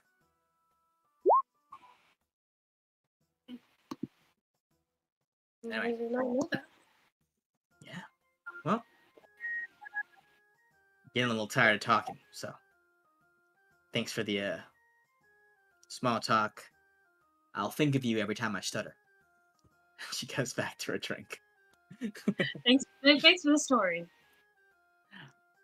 Yeah, because you can tell that she's a little charmed by you, and it kind of runs out towards the end, and that she's mostly a person that doesn't really like to talk. Like her social battery, like you watch it deplete in real time. As she goes, okay, I'm gonna drink in silence now. That's kind of my thing. So you see Sasha turns back to her drink and pays you no more mind. We're gonna jump back in actually. Back to Alok. Alok, you sleep. Do you think that you would have been awakened at all? Do you think you actually fall asleep through like Ruby dyeing her hair and Galad casting a spell, or do you just like straight up knock out? Man, I feel like after maybe like half an hour, yeah, after he does his whatever in the journal, write stuff down. I think he's tired. Normally he'd be able to keep or he'd stay up or whatever, but not after this day. You sleep and you dream. Um, as you do, what do you think Alok dreams about when he begins this dream? That's a hard one to answer because it could be anything. Dreams are weird. Definitely Okay. something. Uh-oh. I feel like something Cool. boring. If it's like a dream. Something super boring. I mean, Okay. if it's like a casual dream, then it's not like anything crazy, right? Okay. So you're leaving it up to me. Yeah, I feel like that makes sense with a dream. Okay. Sometimes I like to toss that to you, just in case you want it to be anything spicy in particular. You dream, and as you do, you find yourself walking through a long, forest road, flanked on all sides by a deep, impenetrable mist. Only the very tops of withered trees poking out from it, with branches hanging down like bent fingers towards you. As you journey towards, you finally feel a presence next to you, much lower down. You hear Maria's voice go, "We lost you for a second there." Can I talk? Yeah, Okay. absolutely.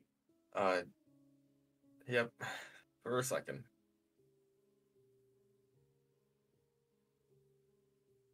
You don't remember what you saw, huh? On the other side? No. Same as last time. Nothing.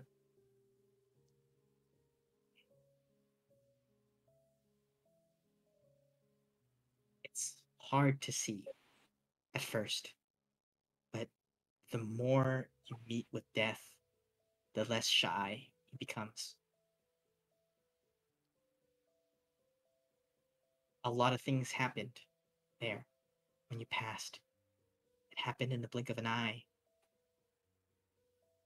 And I think slowly you'll be able to remember that. And if it's scary or overwhelming, just know that I'm around if you need to talk. I've been trying to kind of leave you be and not interfere as much. But you can summon me if you want, you know. I had an inkling of an idea that I could, but I I've been through it before. I think I can manage for now. But I'll remember that I can bring you. Okay. Just dying before you have the amulet is different than dying afterwards. The first time you went, they were still deciding on you.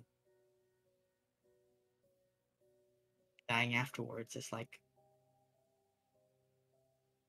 potentially failing.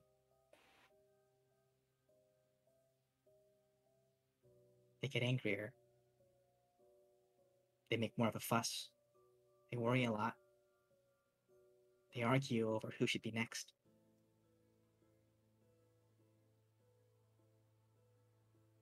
Not a lot of people know this, but when people are brought back, no matter how they get brought back, they have a choice.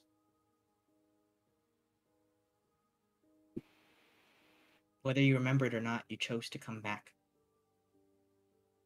I hope that you remember that, because there's always going to be times where it feels like the right thing to do is just give up. But I've been watching you, and I believe in you.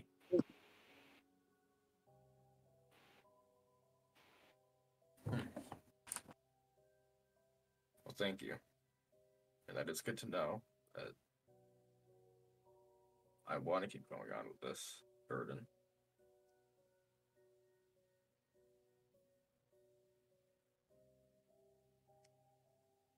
And you're not happy about it? Do you think I am? Should I be? I don't know anybody who would be. I figure anybody who would be probably shouldn't have this power to begin with. That's true. I suppose. Yes, I just wanted to warn you. I know I don't normally pop in, but I wanted to warn you. You've touched death now, true death.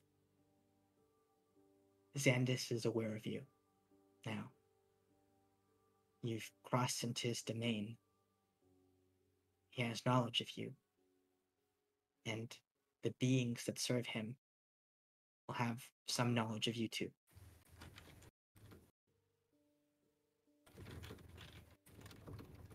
But Celestia is watching too. It may be difficult to feel her influence sometimes, but she's always watching. And then she kind of like looks away. You've walked far now, transitioned from this misty road into a wide clearing. You see yourself on the ground, a younger you with darker hair, bloodied, having just been killed for the first time. She says, I think I've said too much, but you were being watched over then.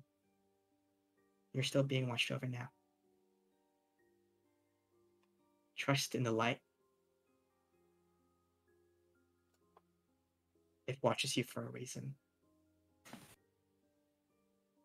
And you watch as your body on the ground begins to lift up to a standing position, the hair turning white.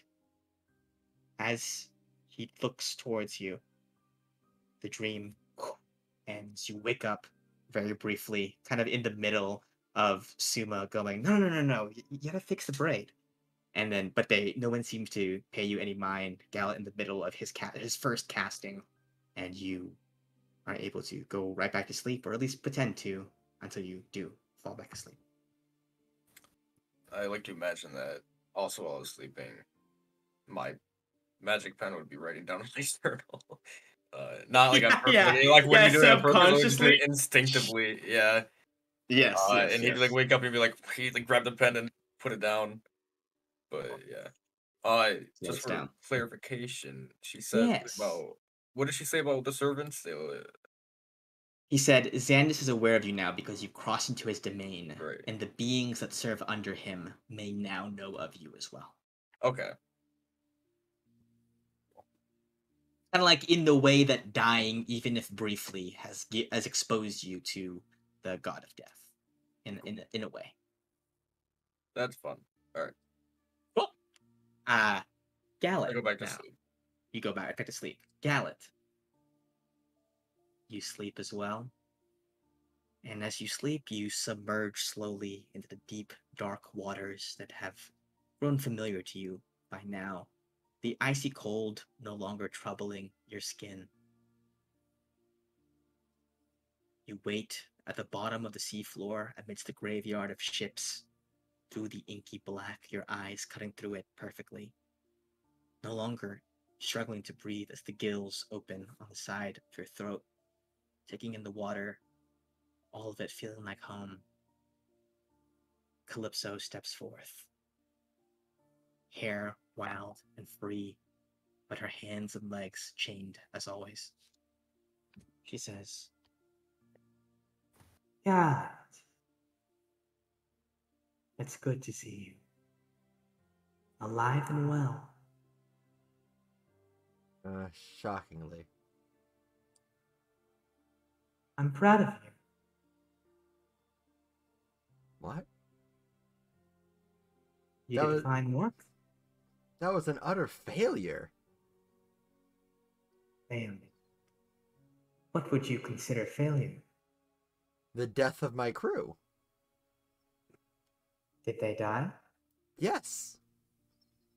"Were We you just willing to have. die beside them?" Yes. "Then how can you call yourself a failure?" I let my crew die. What kind of a good captain does that? "Were you watching from the sidelines as they did, or were you beside them to the last moment, fighting with everything you had?" What does that change? That "It didn't change changes." the results. That's what matters, the results, not how we get there. "I disagree. So long as you are under my patronage, Gallant, I will not allow you to die. Had your friend not raised you in time, you think I would not have stepped in? You think I would not have arranged things such that you could continue the fight?" Well, you took your darn time. It seemed like Aramis got to the punch quicker, too. What, still "Don't trouble shackled my... from your temples not working? Not for long.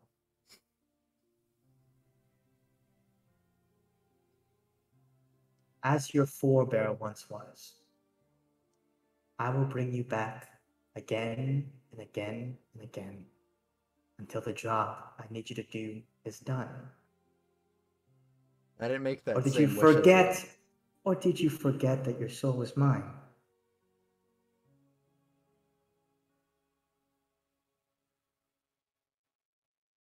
I don't believe you've ever acquired my soul. We went into this deal, this pact, so I could get us the soul of Alice back. You see, she smiles. She says, "What manner of being do you think I am, Gallant?" A petty one. "Perhaps. But such is the sea." Yeah, can't really argue with that one. "You found yourself, your meaning, and your purpose on the sea. And the sea is still mine, no matter what anyone has to say about it. You belong to me. And if you still wish to parade around being a captain, being strong, being able to undergo your heroics, you will remain mine. In name, if not in proper function."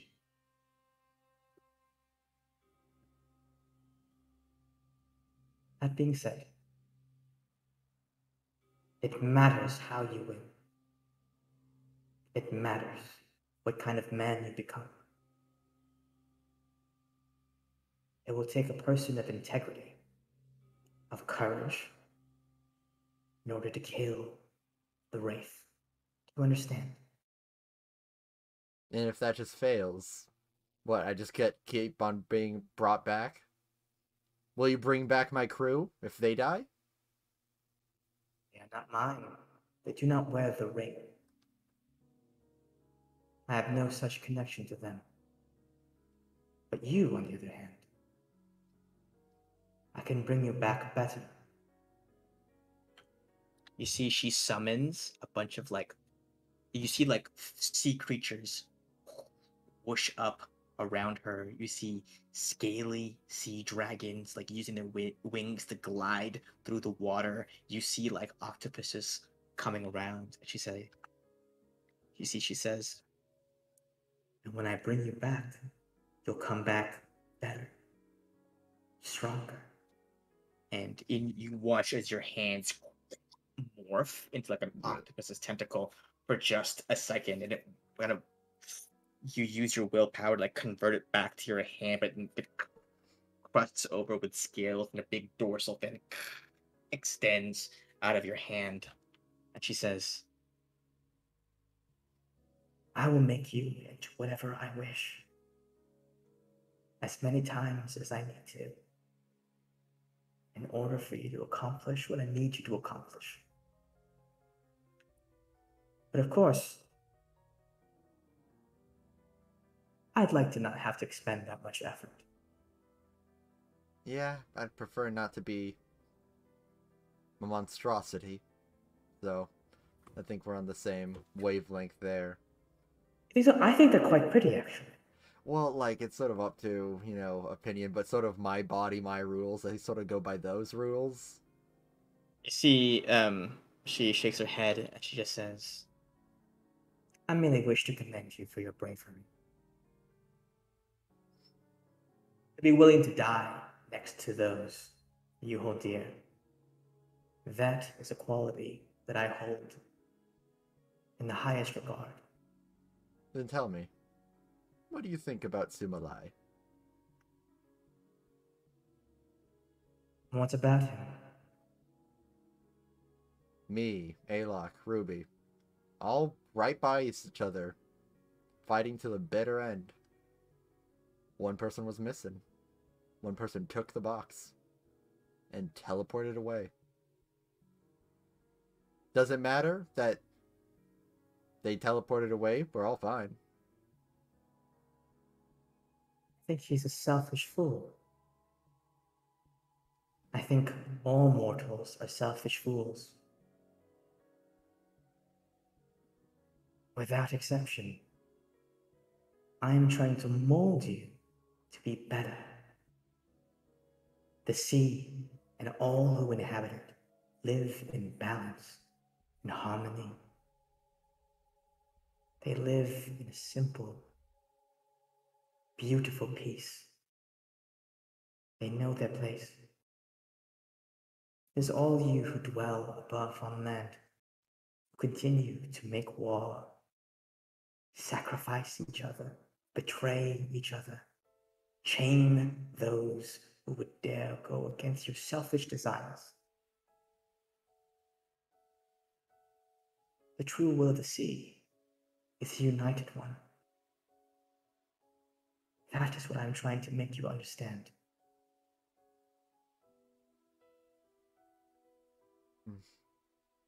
I would Seeking the preservation of self, seeking your own selfish desires, I value not. But taking your ideals and crashing forth as the wave does upon the shore, that is what I want.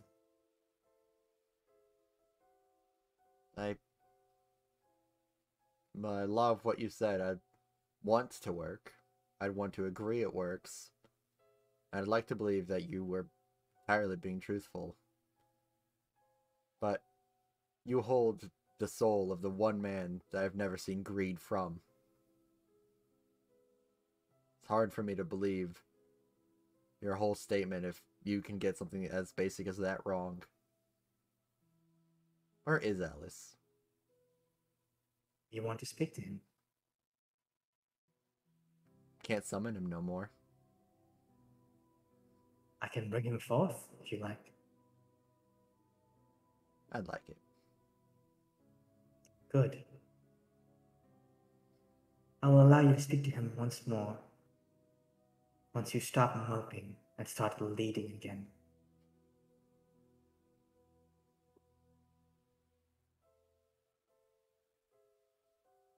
Okay. One does not get far treading water, guys. I've gone pretty far. Even if it's by literally every other way in the book.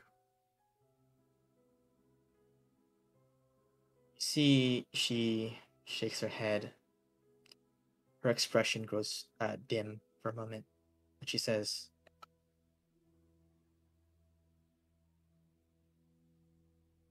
I can feel him waiting. The Wraith. Zariel. He felt it when you died.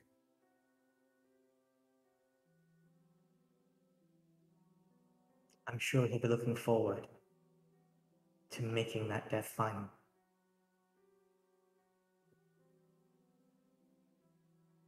Who doesn't want to kill me nowadays, you know? So, When you meet him,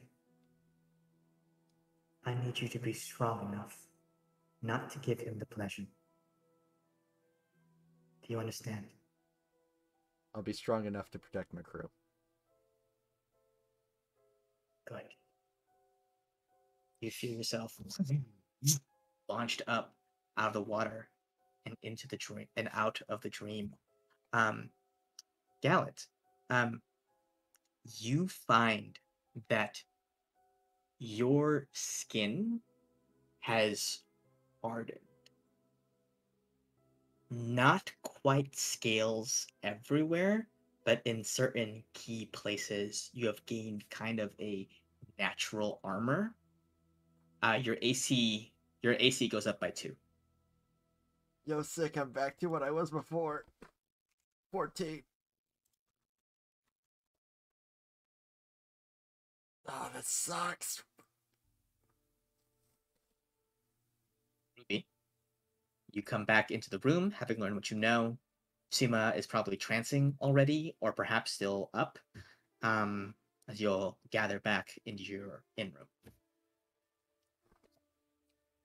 I had a long rest before the fight, so I probably am awake. You're probably the only person not, like, totally exhausted. Yeah. I honestly forgot to apply disadvantage to all those things. We're just gonna handle it. Yeah, that's fine. We're gonna handle it. Technically, that deception check onto Sasha was a nat 1. Yeah.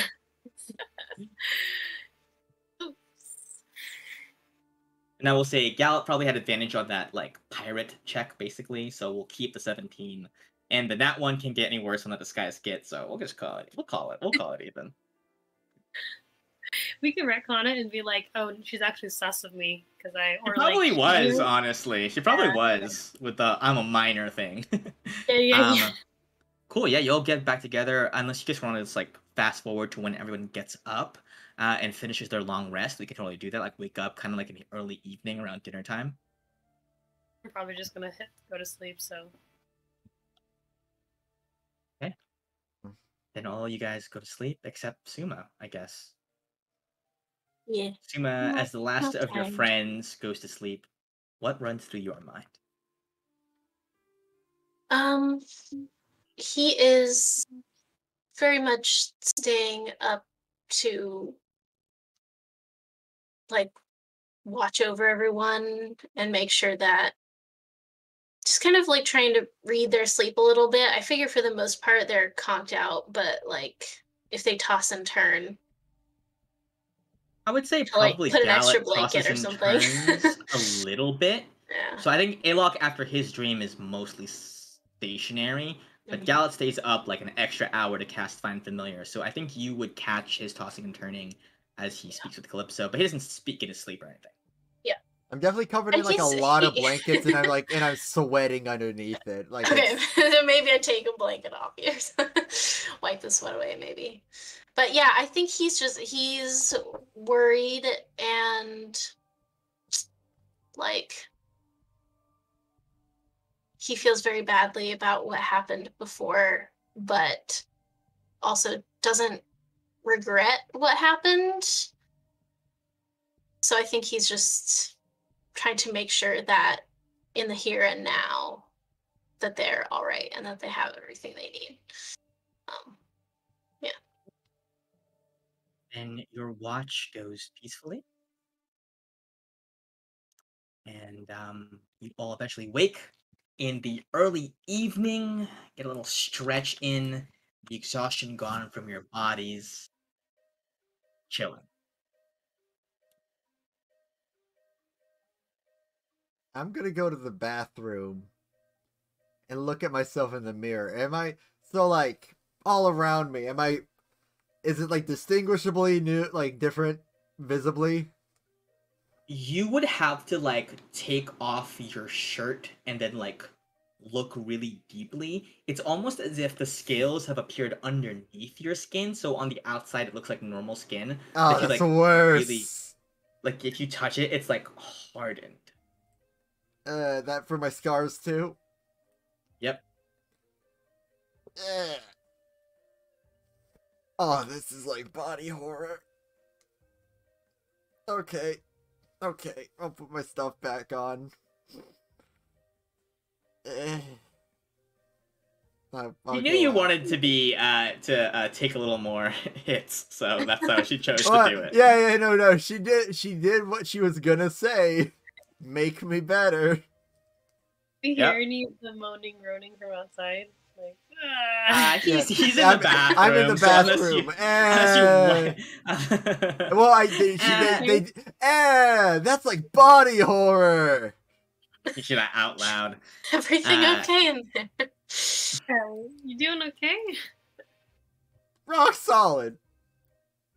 But not. Oh, that's never good. No. The mutton. I know we shouldn't have too much mutton. The scales of fate are against me. There we go. And you see Gallet, Tim walks up, kind of floats in, and he goes, "Hey boss, how's it going?" I'm literally in the bathroom. You just open the door and walk right in? He just poofs to you. He just teleports to you. Oh, okay. Or I guess he probably just like calls into your mind, "Hey boss, noticed you're awake. Good to hear. I just want to let you know, you sent me to go kind of keep a watch down here on the tavern. There's a lot of fucking rowdy folks in here." Oh yeah, because we woke up at night probably, right? Yeah, y'all were conked out for kind of a while. Ah, wow, that's useful. Let me finish up in here, and then I can discuss with the group about the goings-ons of the downstairs. Yeah, for sure, go for it. Yeah. And then kind of like goes about his business. Cool. And the rest of you guys are, waking up. Suma, you are staying awake. I have a potential retcon. I realized that if I don't take a long rest, I don't get any of my spell slots back. So I feel like maybe if I can, I should take a long rest. Yeah, I mean, I think you can get that whole watching over everyone thing, and then squeeze your 4-hour trance at the tail end of it. Yeah. We sleep for 8 hours, and they sleep for 4. So like, no matter what, there's a 4-hour difference. Yeah, there's a 4-hour gap there, so you can take that at the beginning or the end, and you're good to go. So long rest, back, spell slots back, everyone's health back to full, exhaustion wiped out. A new dusk is dawning, I guess. A new evening is setting upon Bar Vault. As you'll wake up in this small, cramped little tavern inn room in the Fool's Errand. What is everybody doing and up to?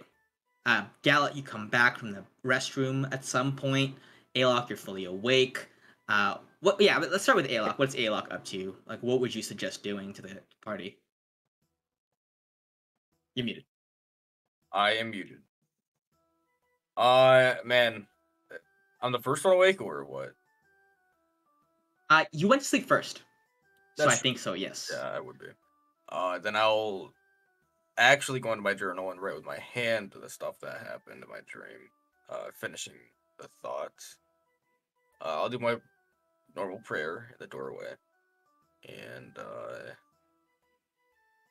I think that's I don't think there's anything else he has to do until they're all awake. Cool. Then probably as Gallet would wake up next, having gone to sleep next, and then gone to do his thing, then Ruby, you are up. What's Ruby up to? As she wakes, black hair, completely looking different. Liz is like, I gotta draw new art. I know. That's right. You right. You right. Is my pillow dirty or anything? It's stained, for sure. It's stained. Okay, I will leave a little. I don't know what's appropriate, like a silver piece or something for like. For a whoever new cleans up. pillowcase? Yeah, silver piece is fine. Yes, I'll just leave a little silver piece there then. I'll probably do my morning reading. Bless you. Thank you. Your morning/evening reading. Yes, yes. I'll be like, let's see what Balok's up to. Maybe I'll look through his journal for some light leisurely reading. You just walk over and try to read. Yeah. He was actively like writing in it and just Yeah, he's like writing it. He just goes. Oh no. I'm looking over his shoulder as he's writing. I am like, not allowing this to happen. Yeah, I'm "Ah." assuming The you second quickly you do that. try, I'll like start writing, but put the back of the book to your face, just keeping it out of your sight. Okay. Yeah, you can like Whatever. hold the book up and the magical quill is still like writing in it as you're holding it up. I like that. I Yeah, guess actually, he does that. Yeah, like that's bullying. it's fine. I'll read it on my own time. Uh, You finish your what now? entry, and then I'll just sit boy. down and wait for everyone to wake up. Cool. Gallet, you walk back into the room. Tim floating by your side, and then Suma, you're beginning to come out of your trance.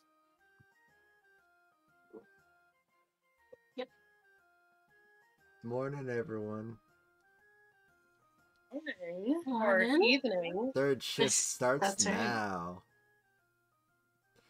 How Yeah. are you all this morning? Oh, good. I feel powerful. Like I got some. Peterson? No. Some capability that allows me to cast more, magical spells. Something has been replenished. So I feel these are replenished. weird words to describe sleep. Yeah. No, I feel like I get it, weirdly. Oh, Yeah. I mean, I'm just surely giving Gala spells doesn't that get it though. I'm just giving spells randomly, so like it can Oh. happen, or I sometimes taken away, sometimes given. Like it's sometimes I wake up with I don't know different things in my body. It just these things happen. I'll be specific. You all good? Yeah. You're lactose intolerant? Is that what it is? Yeah. You know what? That might be it. Because I was tossing and It turning was the all milk, night. yeah. It might have been the milk. Yeah, I think my bones are meant to be weak. I prefer them weak. Well, anyways, Okay, guys. we all know I'm the strong one yeah. in the group. Well, I mean, come on. That's once obvious. So, how about we actually do what we were... Why we took so long to open this thing, huh? If everyone's okay with that. Ruby? Yeah. Can you look inside of it now? I thought we wanted to do it on the ship though. Are we gonna do it here instead? How long is the ship away? A couple of days. Is it? You'll get here probably in 2 days. Yeah, so do you want to... I mean, like, we can wait on it, but... I'm just saying, I thought... At the very least, we can do it safer here. Direct, what are those? Besides, if it's like a total big monster... I mean, the crew of Tarek Seabane is downstairs, so, like... You know... It's not gonna do horrible damage. Well, are we letting it out, or were we going to have Ruby look inside Well, first? Ruby would look inside first. Okay. I mean, we can start with that, and You know, it could be an anglerfish situation where, like, it's a cute little bobbing light, and then boom, big Interesting. fish. that would be interesting. Yeah. Thankfully, the chances of that are slim to none. I mean, our luck has been pretty bad, but I How don't. much worse could it get? I'm just saying, it can't get any worse from here. Like, let's test it. If Ruby, I didn't do it. think if that were the case, I feel like Portia would have been able to sense something like that. Portia wouldn't tell us squat if something happened to us. Maybe. She I don't seems know. like the type that if she was reading a book about our history, she'd say, this is where it gets good and like 5 of us die. And there's 4 of us. I don't know how the 5 Maybe. even got in.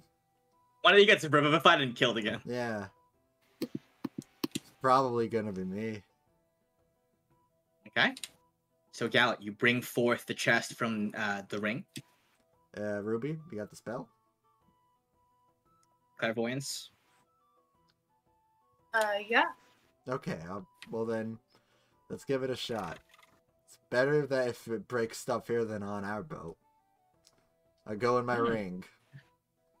We have Suma make the tent thingy. So, like, Oh, that's That's an smart. excellent That's idea. smart. You Yes, guys, I will do that. that. Yep. It'll take 11 minutes to do that. Splendid.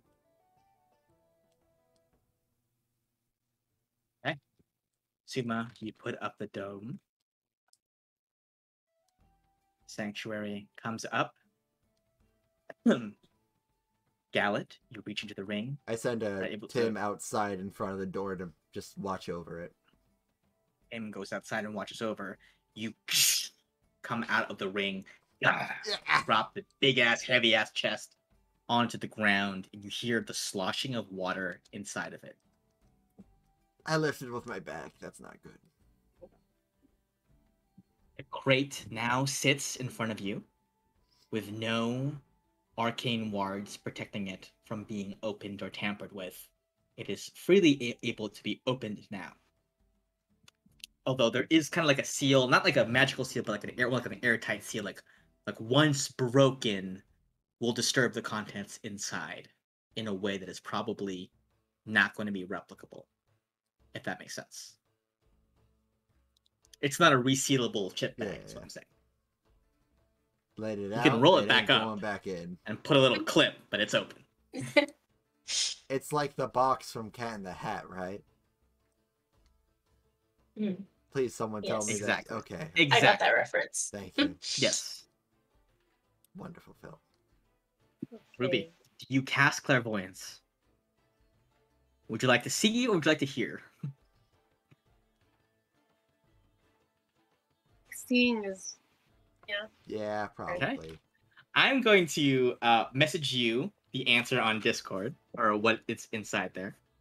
But you cast clairvoyance. You send your vision deep into the box to examine it. And you see within it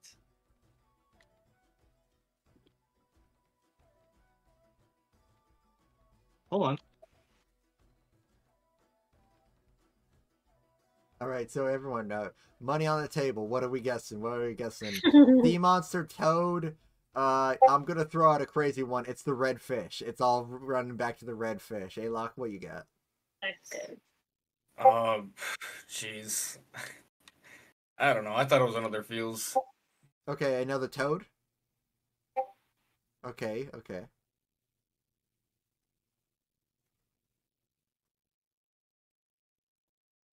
Any other guesses before I actually do the thing? Okay.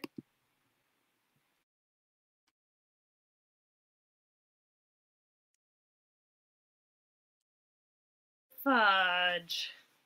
Uh-oh. What does that mean? We don't need this, guys. We don't need. Okay, so I'm like. It's your parents. I don't know how clairvoyance works. Can I like go back and Teleported to Capra. Yeah, I believe you can keep moving it around. It's like a concentration spell. You can like keep it around. Oh wait, it remains in place for duration. So you put it in a place and it stays there. I did a little bit of creative liberty with how I said that it happened, but you just see what you see. You don't have to like shift around the point to see. Yeah, as your action, you can switch between seeing and hearing. Yeah, but she can't like shift the viewpoint of. Oh yeah, I'm just saying she can also around. hear if she wants to. Yeah. Can everyone see it, or can I just see it? Only you can see it. And then can I switch to hearing and see if I hear anything? Yeah. You just hear the slow sloshing of water as the movement of it slows down. Like, they're alive, right? Like I can. They seem to be alive. You don't hear breathing though. They are completely enveloped in water. Or liquid, I guess. The liquid is kind of like It's a strange, dark violet color. You never It's want a liquid. strangely, it's like slightly luminescent.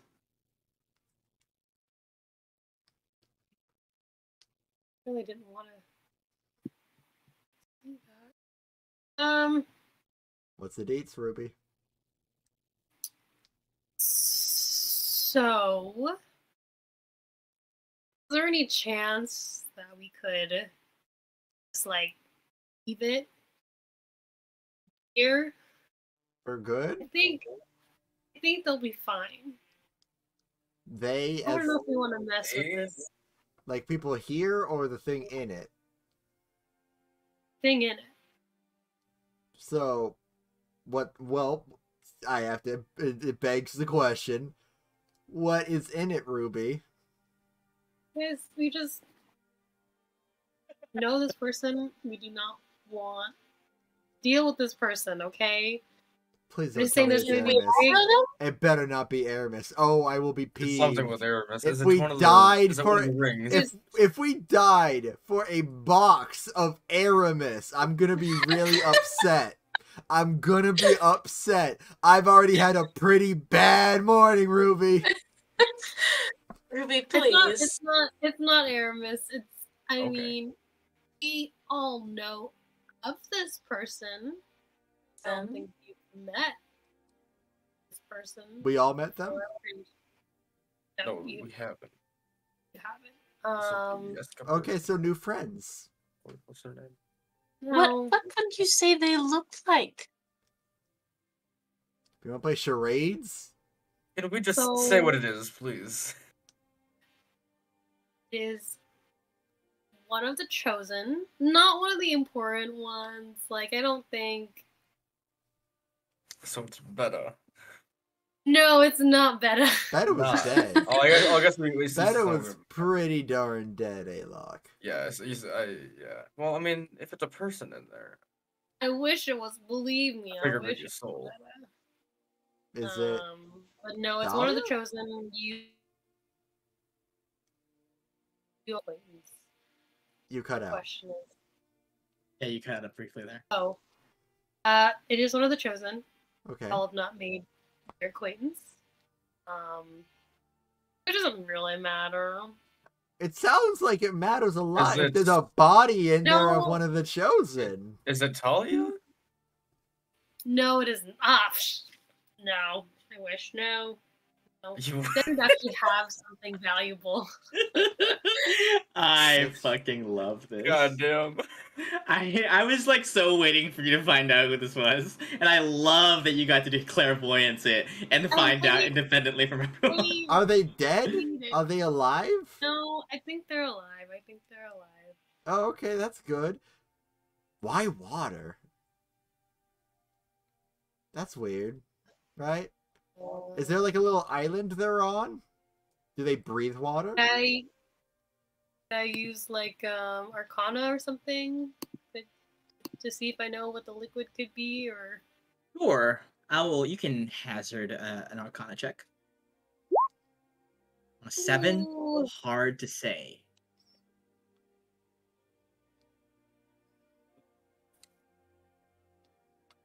It is a liquid. Okay. Color of liquid, perhaps? Blue, right? Is it clear? Like a dark purple. Is it dark? Almost black. That's worrying. That like Yeah, it doesn't sound like dead water looking? No, not dead one. Oh. I don't think so. I feel like I would get a sense of it. I don't think they would survive long if it was dead water. Well, I don't. It seems like they shouldn't be surviving as is. Sort of a liquid. Unless there's like it's swimming over it the whole time. Go ahead. Anybody else can try to give me. I guess only Suma or maybe Gallet. Suma and Gallet can give me an Arcana check. Alok doesn't really use magic. Yeah. No. I think it would only apply for me if I can use nature for it. If nature doesn't count, then I don't think I can.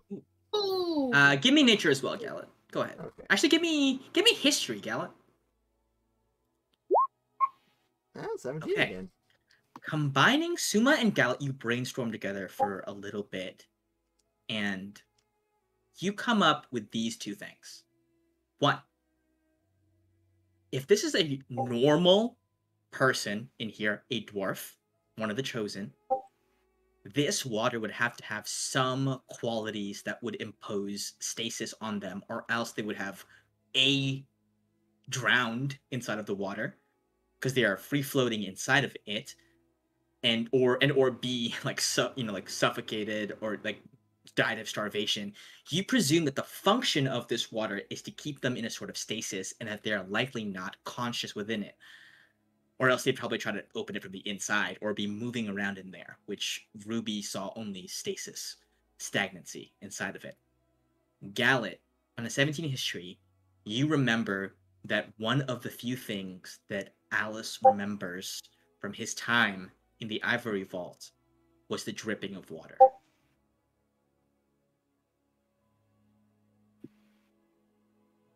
Okay. Putting those facts together, you are able to conclude that this is likely also what Alice was suspended in, or similar to what kept Alice in a state of stasis when he was kidnapped by Yeska and had his memory wiped. Alright. So it's a holding liquid. That's... Okay, Ruby, can you please just tell us who it is? Just open it. It is the representative from Farah. No need to say their name. But I think, I mean, it's suspicious that we haven't heard that this person's missing. I feel like they're probably like a pretty conspicuous person, considering they're one of the chosen. But maybe we could just drop them off in Farah, you know? Hold on, And I'm then- looking at my notes to see which one's Farah. Titus Steelborn. It's also on the map, by the way. Oh, okay. If that's helpful. Oh yeah, I spelled that wrong. Yeah. So we could just drop this person off. Titus Steelborn. Call it a Farah's good deed. I don't know. engagement. The only thing that really I have a... bothers me. Let me bring up my notepad. Okay, so I got Farah's chosen for Titus Steelborn, guy, popular figure, and his engagement fallen through, and is now a recluse. Where did we get that information? That seems pretty harsh. Sophia. If you're asking me, otherwise, I leave it to you guys. I'll take that. Well, that's Anyway, well, I mean, so I guess he was abducted and was going to be put in the vault. Would it have been easier to just kill him? yeah, that's what befuddles me is like they went to the effort to kill Because like and they're like, you I let's have a just- theory, and I don't know if it's correct, but I feel like he might be insurance against the entirety of Pelea getting exploded. If you remember, if all the chosen die, then think Pelea all the freaks chosen out might and die. explodes the volcano. So if everyone has a plan to rig the choosing, but doesn't want the entire island to be destroyed, you have one chosen in a stasis in the Ivory Vault, safe from any harm until it is over. I that or wonder. just, trying to bribe Farah. But yeah. Do you that's think also maybe possible. they wanted inside the volcano for the whole event, and maybe they were gonna go in with his help? I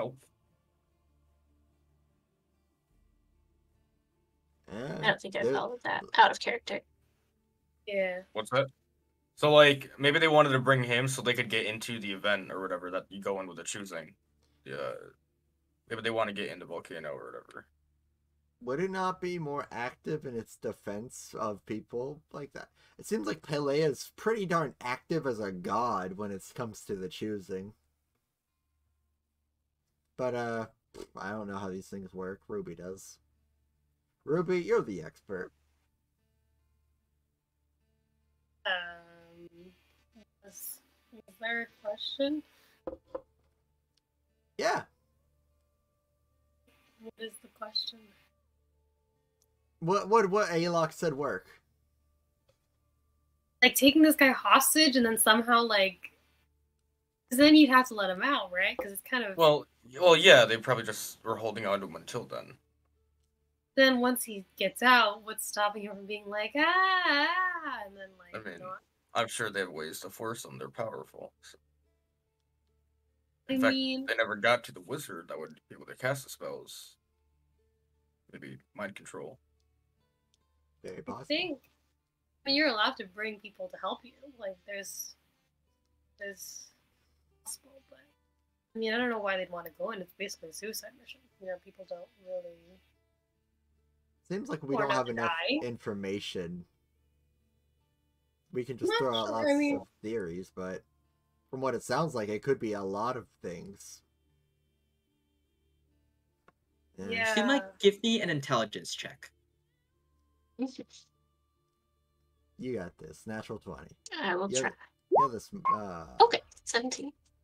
17. I'm not going to say anything other than all the things that you know.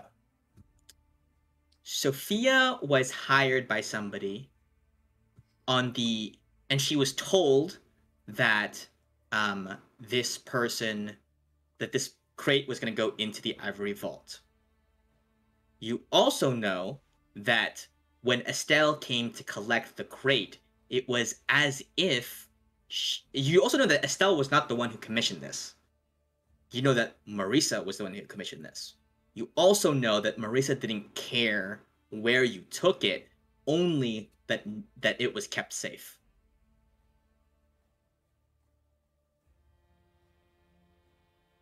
And that Sophia and Doc were hired, like handpicked specifically. They were approached for this task. And that is, I'm not going to draw any conclusions based off that, but just like as a reframing of these things, you can conclude what you want. I think on a 17, it is reasonable to conclude that whoever initially ordered the transport of this did not intend for it to actually go in the ivory vault.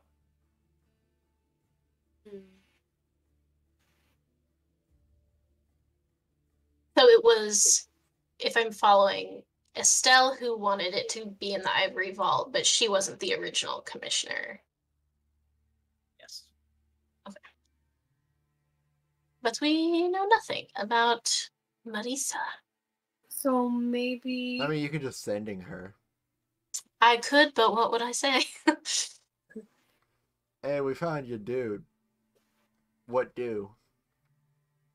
Is it possible Marisa is part of the other rogue third-party group that Jessica mentioned? Because, like, she was saying that Betta was killed before. She did say she was a third party. It's rather explicit, but maybe the ring wants, Farah to not persuade.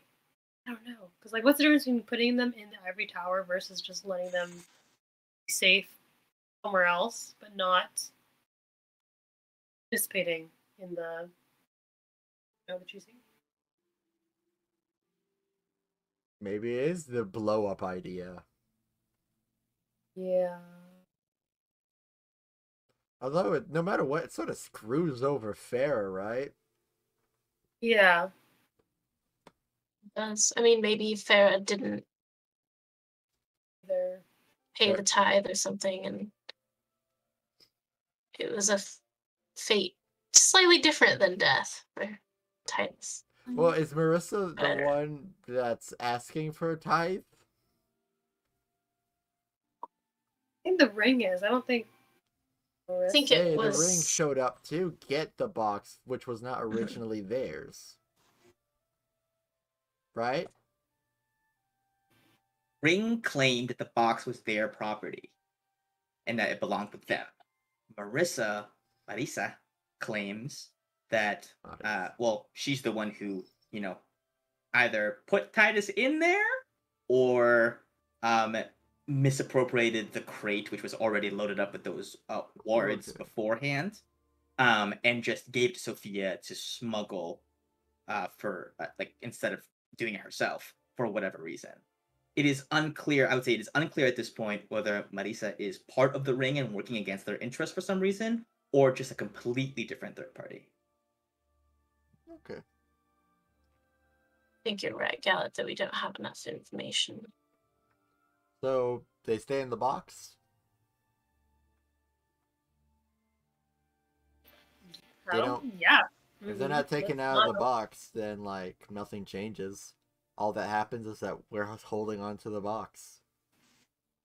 I actually, I don't mind going through the heist still. Putting this in the ivory tower. We got absolutely demolished. What makes you think round 2's getting better? I mean, we didn't level up per se, but now we were expecting it. We weren't expecting combat. We were kind of surprised. Yeah. Would have been a bit different if I expected combat, but still. There's a lot of people. Pretty powerful. But, I'm just saying it's going to be pretty hard for that to even work. And also, things are more, probably more on alert downstairs. That being, Underdark. And also, if we go with that, I'd want to know why Seabane is here. Just nah, I don't like making a play like that while he's here. Cause he's a pretty known captain. There was a known captain before that went through the vault. I'm just saying. Feels like bad timing on our part. But how about we put that on the table until we can get some idea of what they do down there. Because currently we'd be working out without Sophia, which sort of would have been the one that put it all together. You do know she's making her way up here. Oh yeah, eventually. Not sure where she is yet. Yeah, we could always meet up with her, but yeah, that was just a humble dwarf's opinion. By the way, you're rocking the black. Thank you. If there is a little strand right there, just a little bit. Nah, it's fine. Cool. So, Gallet, you just had to put the box away? I can't. Oh, you can only do it so he's just gonna sit here. Yeah. I gotta wait till next day if I'm putting this away. Okay. So, the box remains up here. Not yet cracked open. Titus remains in stasis. What do you guys do? Yeah.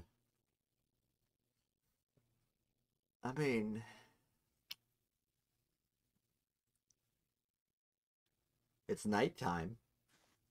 So that means, any covert operations would be good. And I want to see what's going downstairs. You just hear laughter from downstairs and some roughhousing. I sort of slightly want it less, but still, I said it, so I meant it. Anyone got anything better? A-Lock? I don't know. Maybe we could all just go see the theater. I heard it's a musical.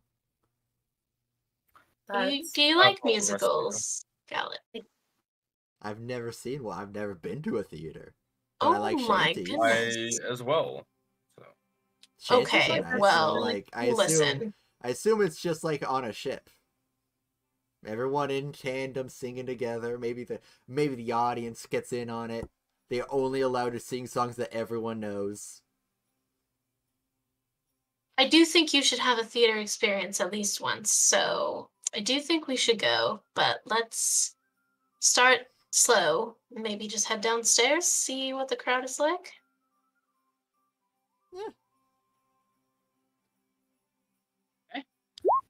So you all go downstairs, or do all of you go? Question mark. Okay. Should we, Hey, Tim. Sorry about this, Yeah, boss. bud. Yeah, what's Sorry up? about this, bud. Doing it again. Huh? I'm doing it again. You're gonna have to stay and watch the box. Yeah, you know what? I kind of figured. Yeah. I kind of figured. It's a yeah. pretty important deal, like, I understand. It's Yeah, well, hey, a job's a job, and what can I say? if, As I grow older, I get more familiar with it. All right, you have fun, boss. Pour it out for me. right. Pour it out for me. I'll yeah? get you a drink when I come back. All right, I can't drink. I'm an imp. Actually, I probably can. Oh, boss. yeah, Just you a little probably, small little, yeah. like a small little, like a teaspoon. I like a assume you whiskey can or drink a something. lot. You're an imp. Honestly, I've only been alive like a couple hours. Yeah, well, I haven't drank anything. we'll try something later. Alright. Yeah, all right, okay. You all go downstairs. What a card, And- that guy. That Tim guy. What a card. That's him, guy. You guys all go downstairs, and immediately everything is different. You hear a beautiful, lovely ballad being sung, and actually, you hear it concluding, and you hear a voice go, "Boy, what was your name again?" And you see a voice go, "Jamie, sir." You see, he goes, "Play that one again. I like the sound of it." And he goes, for the fifth time, sir." "You heard me, boy." All right. And as you guys descend down the stairs, the singing voice grows more and more familiar, and the words of the song begin to strike a familiar chord. It is telling the story of 4 intrepid adventurers slaying a dragon in a corrupt duke's lair. It's a song of heroism, of sacrifice, and of bravery. And it is beautifully sung by the one and only Jamie Allister. You all go downstairs, and the pirates at this point have kind of like learned the words, and they're singing along, like, but they're adding a lot of yo-hos in there that Yeah, don't actually yo-ho. aren't actually in there. It's a ballad, but Yo-ho, the yo dragon's dead. Yeah, it's like yo ho, the dragon's dead. Yo ho, fight for the end. Good, yes. Something like that. I didn't write the song. I'm sorry. I probably could have. Wow. I'm worried that's- now about the full musical. Yeah. You guys go downstairs and you see a raucous and rowdy group of pirates, at the center of which, standing high and tall with his foot up on a chair, is a large, burly human man with a long black beard and like frizzy, like black hair puffed out, like a classic captain's tricorn on his head. You see he's like wearing this long, elaborate, like green captain's coat, and he's going, "Pour one out for the boy Jamie Allister. One of the finer bards I've come across in my time." Kind of flips, like tosses like a sack of gold at Jamie, who has to like drop his loot to like catch it because it's like so heavy. And he goes, "Well, boys, seems like it's not too much time until our appointed meeting. Only a day since. So, let's party it up while we still can, aye?" As you guys come down the stairs, you watch this group as they begin to drink and drink and drink. You would assume, Gallet, that the man making the big fuss is Yeah. Captain Tarek Seabane. I'd be shocked if it was like the scrawny guy next to him. Yeah. Wary. I'll make you feel. Welcome to my crew. Um, Guys, What's I the am plank? I am the scourge of the seas. Murdered you're gonna have to thousands. drink up, me hearties. It sounds like he just lied his way through it. uh, Yeah. You'll never catch me alive. Greatest pirate Yeah, alive. you come down and you all watch the spectacle taking place in front of you, and you being catch the last of his cry as Alphonse and Thomas, the people in charge of the bar, like scrambling to make sure everybody gets their ale. A little bit disconcerted at all of the mess, but seemingly not that worried about it. Perhaps they've already been paid quite a sum. Um, yeah, what do you guys do as you come downstairs? Hey, Ruby. See, I bet I could outdrink you. what gives you that impression? I don't know. Just something's been under my skin recently, and I think I think I'm a bit tougher. You know, I mean, Okay. it's okay if you don't want to take it up. I was just throwing it out there as like a friendly gesture, but I understand. I mean, it's your funeral. I mean, oh well, at least I'll be sloshed, you know. So let's go see my wake, huh? Bartender. More. Oh yeah, looks like you're back downstairs. Y'all want some ale too? Well, luckily for you, the generous captain over here is paid for everybody's drinks. He said anybody else who wanders in can be paid for too. So, anything in particular you're looking for? We have ale, stronger ale, and strongest ale. Oh, whoa! What's the strongest ale like? Well, pretty damn strong. Okay. But if you're looking for something especially potent, you see he reaches down and pulls out a flask, and upon it is a skull and crossbones. And he said, "This right here is the fool's errand." Want to know why they call it that? Because it's foolish to drink it. Pretty damn close. I mean, that's basically it. Yeah. The woman who first distilled this claimed that it was the strongest liquor on the face of the planet. And it would be a fool's errand to try and remain sober after just one drop. I don't know. I've had a dry martini before. I think I can handle it. Not a draw-tini. Yeah. We actually don't allow those in here. Yeah, well, they're forbidden. Yeah, it's you got to go to the deepest, darkest depths to get a hold of that. Yeah, no. Yeah. Yeah. Anyway, so you want strongest ale, or what do you want? Well, I'll check in with Ruby. Hey, Ruby, you want to start smaller? Yeah, sure. You can have a little warm up if that is better. Your real taste buds. You seem really flimsy about this. Let's just have the strong ale. Strong ale's it. Strong Ah! ale it is. Alright, towards you. Strong ale it is? Oh, yeah. Yes? Yeah. We'll start with Fuck. the strong. Hell yeah. Bartender Okay. just showed his true colors. Now we know. Try the Fool's errand. Okay. Come on, man. No one ever tries it. So Ruby and Gallet go up to the front. Suma and Alok, what are y'all doing? Then we can go first. Okay. I'll grab a strong ale and park myself next to some of the crew members, like not directly like at their table, like I'm not sitting down at their table or anything, but just like within earshot, like casually watching them.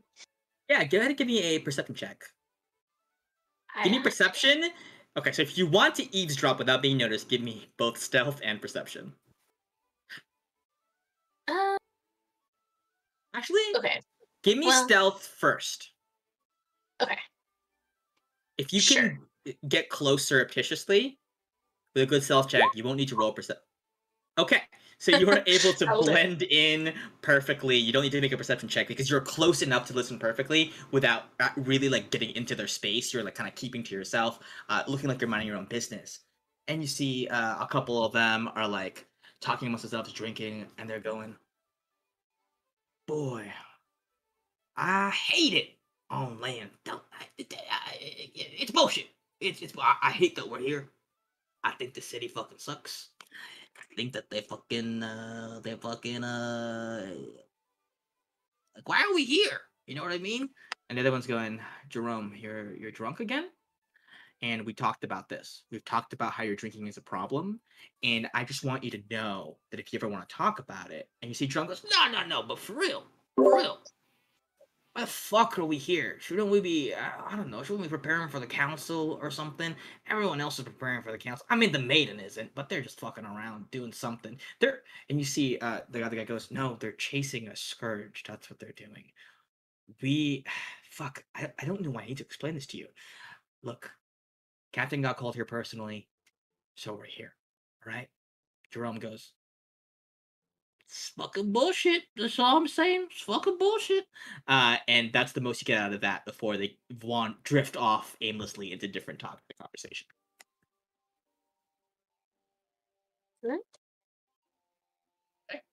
Alok, what are you up to? Yeah, Alok doesn't like any of this. A lot of people, a lot of conversation. It's too much. He's probably just awkwardly standing around the doorway that they all came through. And he's just chilling there. He doesn't want to mix in with any of this stuff. He's staying off to the side. Maybe out of sight too, trying his best to not be noticeable. Who's that Han Solo looking fellow against the wall? Alok, give me a stealth check, I guess. Why bother asking? I mean, maybe 2 nat ones. Yeah, 2 nat ones can't always happen. Oh my god. Well, yeah. Yeah, so Alok is a wallflower. You see Gallet and Ruby and Suma, you're all giving your drinks or are able to drink. Go ahead, all 3 of you give me Constitution saving throws. Because you did ask specifically for strong ale. Yeah. Oh, sorry about this, Ruby, but I'm gonna do great. Ruby, you are fucked up immediately. I think there's something in your emotional state from knowing, like, all the stuff that's been happening, all the bullshit that's been going on, that you just like, you know what? This is just like in The Beauty Lies. I'm gonna get tipsy again. On a nat 1, you're immediately very drunk, I will say. Suma and Gallet, you hold it together a little bit more. I think, Ruby, you're almost like leading into it. Like, you don't even try to stay sober, I would say, on a nat 1. There's like a party that just like, I want to be drunk right now. Cool. So, Ruby, immediately you're drunk. Gallet, you down it and you feel a little okay. I like being tipsy. But It's I'm strong, not tipsy though. yet. Another! Yes, sir. Slides one over. You're gonna down that one as well, or you're gonna nurse it for a bit? Nah, down it. Another! Okay. You sure about that? Slides it over. I'm not tipsy yet. I might be tipsy. You are definitely tipsy now. Okay. This is stronger ale, so the DC is a bit higher. Yeah. But 19 easily cleared it before, but that 10, especially now, to get it, you're starting to feel it for sure now. And you see Ruby, as you descend into drunkenness, you hear behind you, "Hey, that's that girl. Hey, you're the girl." And you watch as Sasha walks back up to you, clearly drunk now, claps you on the shoulder and goes, "Hey, aren't you the miner lady?" Yeah. Oh, you I'm are minding. fucked up, girl. She goes, "Hey, Captain. Hey, Captain. Look. This is the miner girl I was telling you about." And you see Captain Seabane turns and goes, Sasha. "Hi, Sasha, my girl. You seem to have made a friend." You see Tarek Seabane saunters up to where you guys are sat on the counter, offers you his hand, and he goes, "The name's Seabane. Nice to make your acquaintance." Offers a hand to you. I'll take it like this. This is a dwarven custom. I'm unfamiliar." I'll just Weird. take it. Weird! And he goes, "Well, don't you all look interesting? Another! And this one's got a drinking spirit to him. What's your name, my boy?" Kevin. His poopy pants. And That's what then- I call them. She calls me Mick Poopy Pants. It's Mick Fancy Pants. It's a bad family name. My family was seamsters and seamstresses. Go ahead and give me a deception check with disadvantage. Uh, Okay. And he goes, all right, so you prefer to go by Kevin McFancy Pants, is that correct? Well, just call me Kevin. Kevin it is. Can I call you Kev? Yeah, we're cool like that. All righty. Barkeep, another one for Mr. Kevin here. And he goes, you're from out of town. We're moving about here and there. It's lots of people moving here. It just sounded like, the best thing to do because everyone else is doing it. Like if there's Really? a burning building and you don't know about it, but people are leaving the building, you sort of just follow the people. And I happen to be leaving the island in a little bit myself. Oh. Tell me, how are your sea legs, boy? Well, since I'm a bit tipsy right now, honestly, it's sort of like I'm on a ship, so I'm pretty good.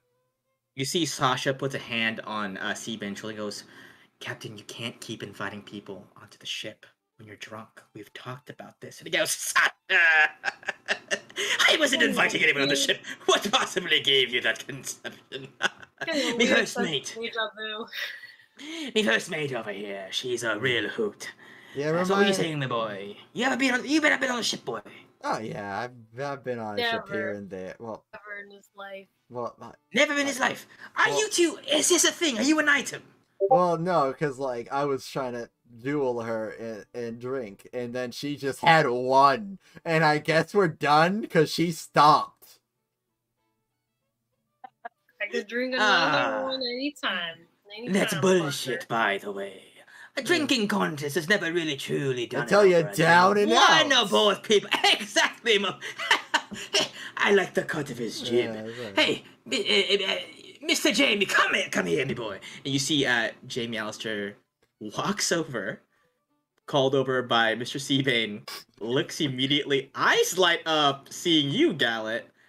And I'm gonna roll a little insight check on him. Okay, that was a 16, plus whatever Jamie would have. He goes, yeah, nice to make your acquaintance. My name's Jamie Allister. I'm a bard traveling the land. You know how it is, a one-man band traveling the land. That's what they call me. And you see Seaman goes, this kid's named Kevin. I want you to write a song about him. And you see Jamie goes, well, well, that seems like a great idea. Kevin McFancy Pants, the fanciest pants of them all. As we look down into my potato sack pants. Oh, yeah. Well, it's probably like an ironic name. Yeah. Like when big guys are called Tiny. Well, like, is a nickname? Well, it was, dude. Well, the thing is, my parents were seamsters and seamstresses, but due to malpractice, they gave hair dye to someone, and they got sued for it. We're broke. It's a whole ordeal. Wow. Yeah. That is a hell of a story.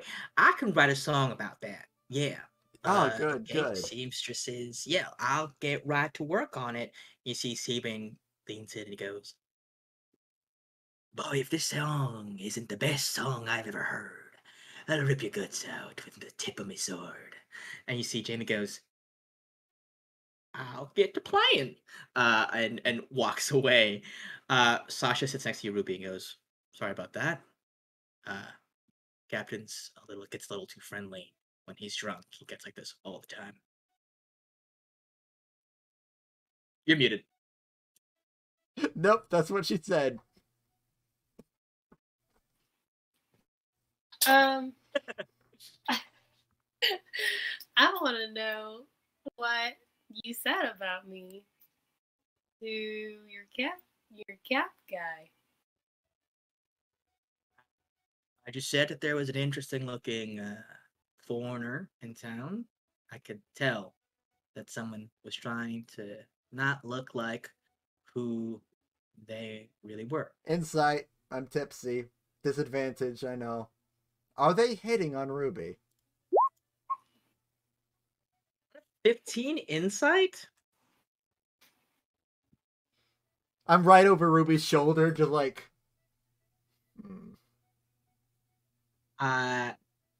Sure. Because I think it'd be more interesting. Yeah, sure. You're getting vibes, the Gallet. Huh. I'm not a foreigner. I've never stepped a day out of the mines. I look at a rock, I mine it. And Yeah. I look at another rock, and I mine that one too. Right, so that's clearly bullshit, right? So I can tell. And that's fine. I've had my fill of pretending to be someone I'm not.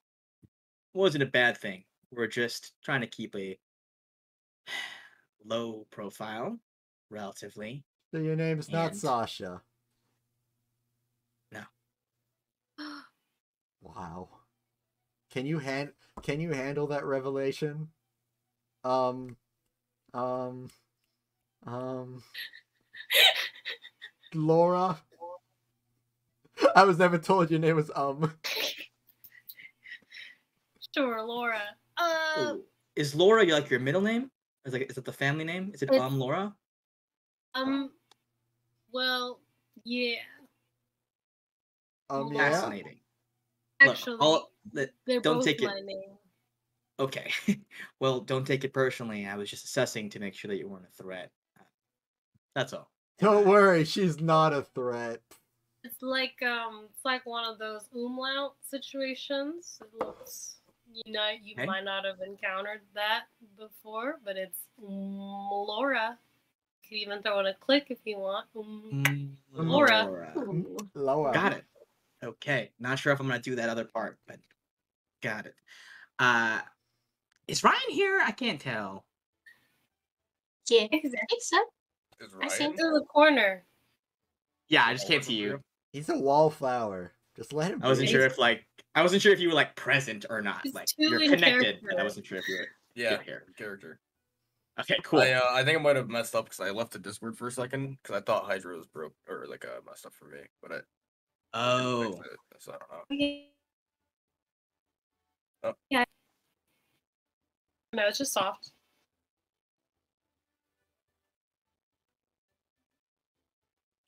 Well then, Alok, you see a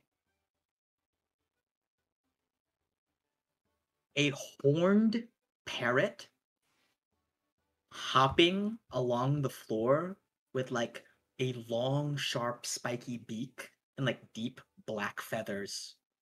Kind of hop along, and it begins like so you were near where you exited out, which is like right by the stairs, and it begins hopping up the stairs, wobbling, and no insect check required. This bird is drunk. And you see the bird goes, "Keep him safe! Ah! Keep him safe! Ah! Ah!" Who are you keeping safe? Bird. Lifts its head towards you. Wait, Keep him did safe! it say bird? This No, bird. Mr. Bird. It's And the Bird. bird goes, "Keep him safe! What did he do? Keep him safe! How'd he do it? How'd he do it? How'd he do it?" Hops up another step. How'd he do it? I feel Have like to know. it's a joke. I want to know the punchline. Hops up. And you see the bird goes, "Gotta know. Gotta know. Ah!" And you see the bird is just hopping aimlessly, unless you want to address it again. Yeah, I'll just say. Gotta know what?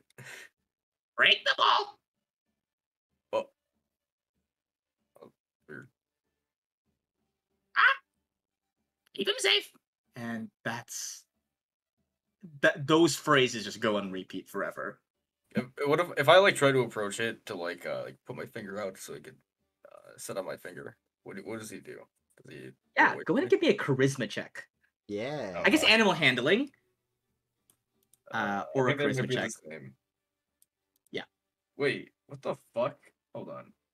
My There's animal no way I handling took is per- plus There's 9. no way I took proficiency in animal handling. I need to check that. Real quick. Oh, it's my whisper from the grave. Oh, I think it was because of the bats, maybe. Shit. Oh, you never changed it, huh? I never changed it. Yeah. I mean, you never changed it, so.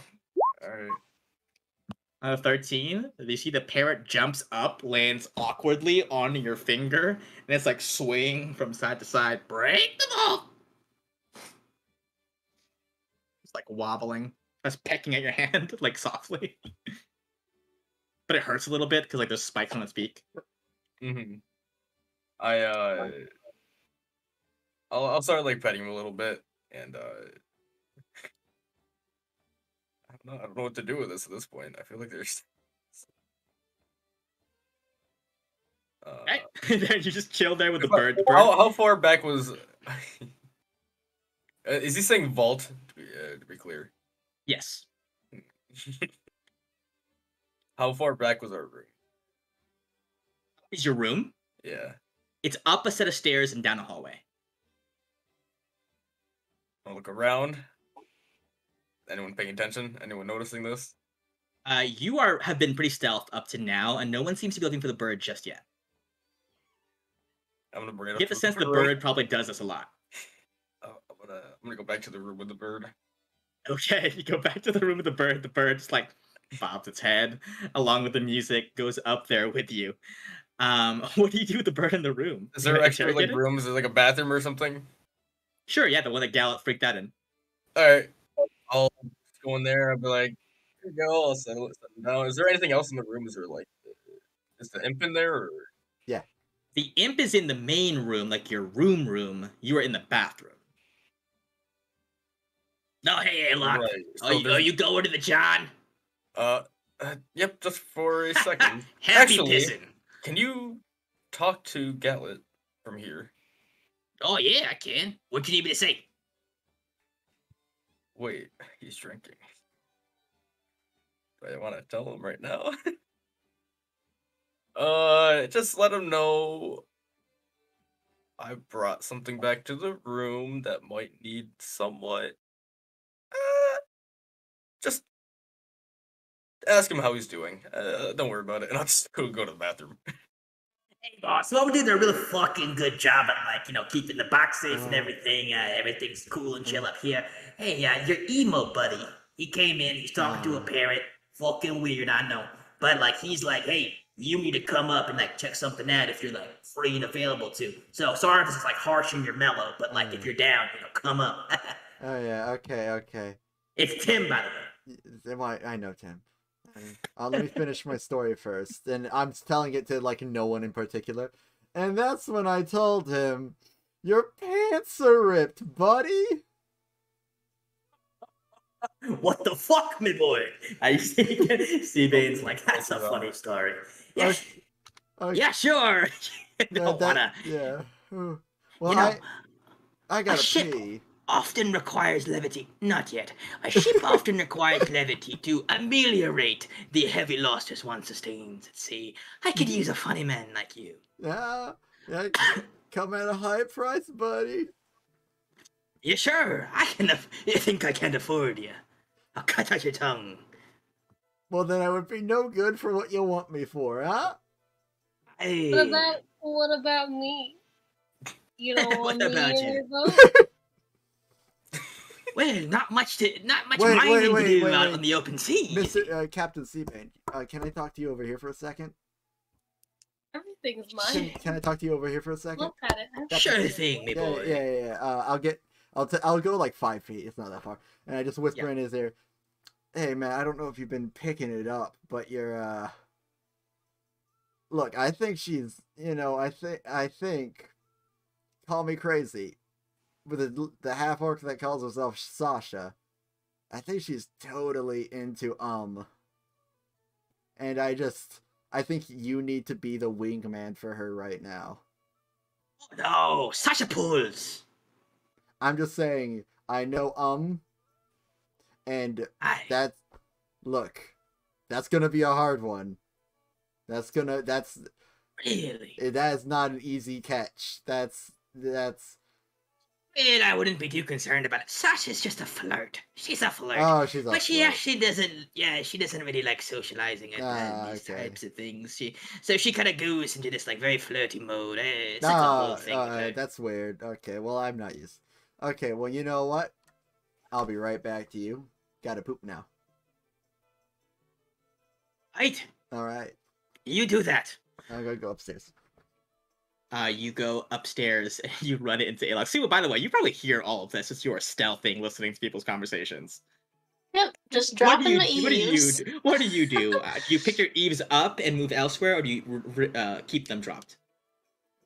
I think if Gallet is leaving the room, I would get a little closer to Ruby, just so she's not all by herself. But that's it.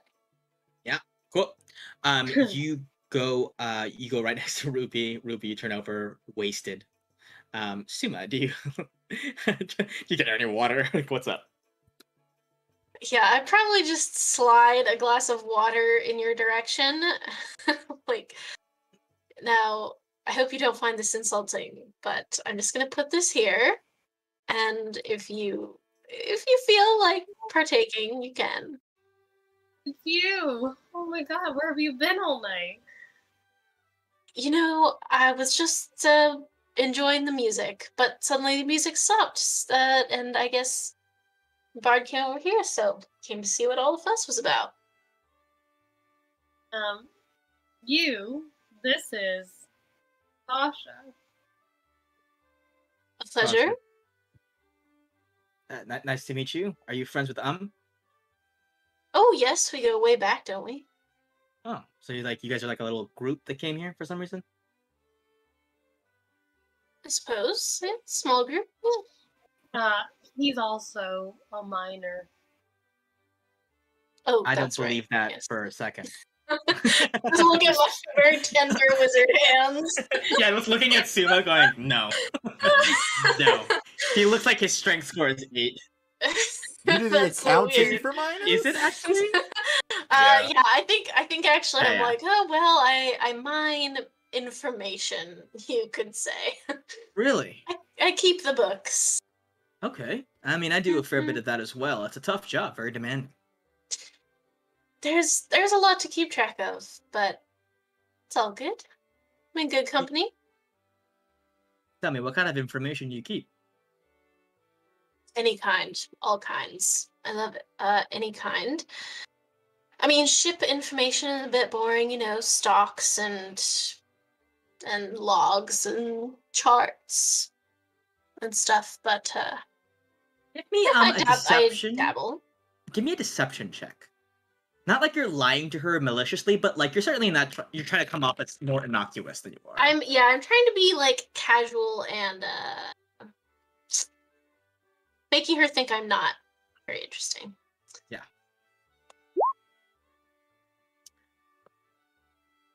You see, she leans in and she says, "You look like you're here for a reason. I don't mind that. That's good.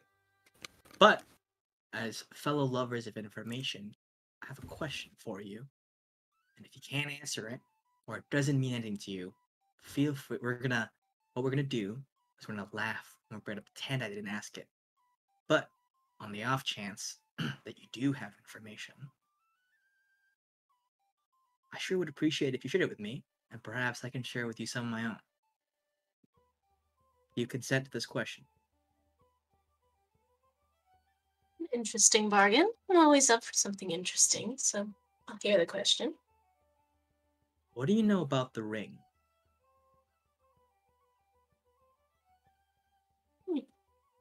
I'm gonna cut Not from really. that. Know what I cut from that expected. on like a really tense, like, back up to Gallup as he's ascending the stairs towards Alok and his parrot. What is Alok? You got a parrot?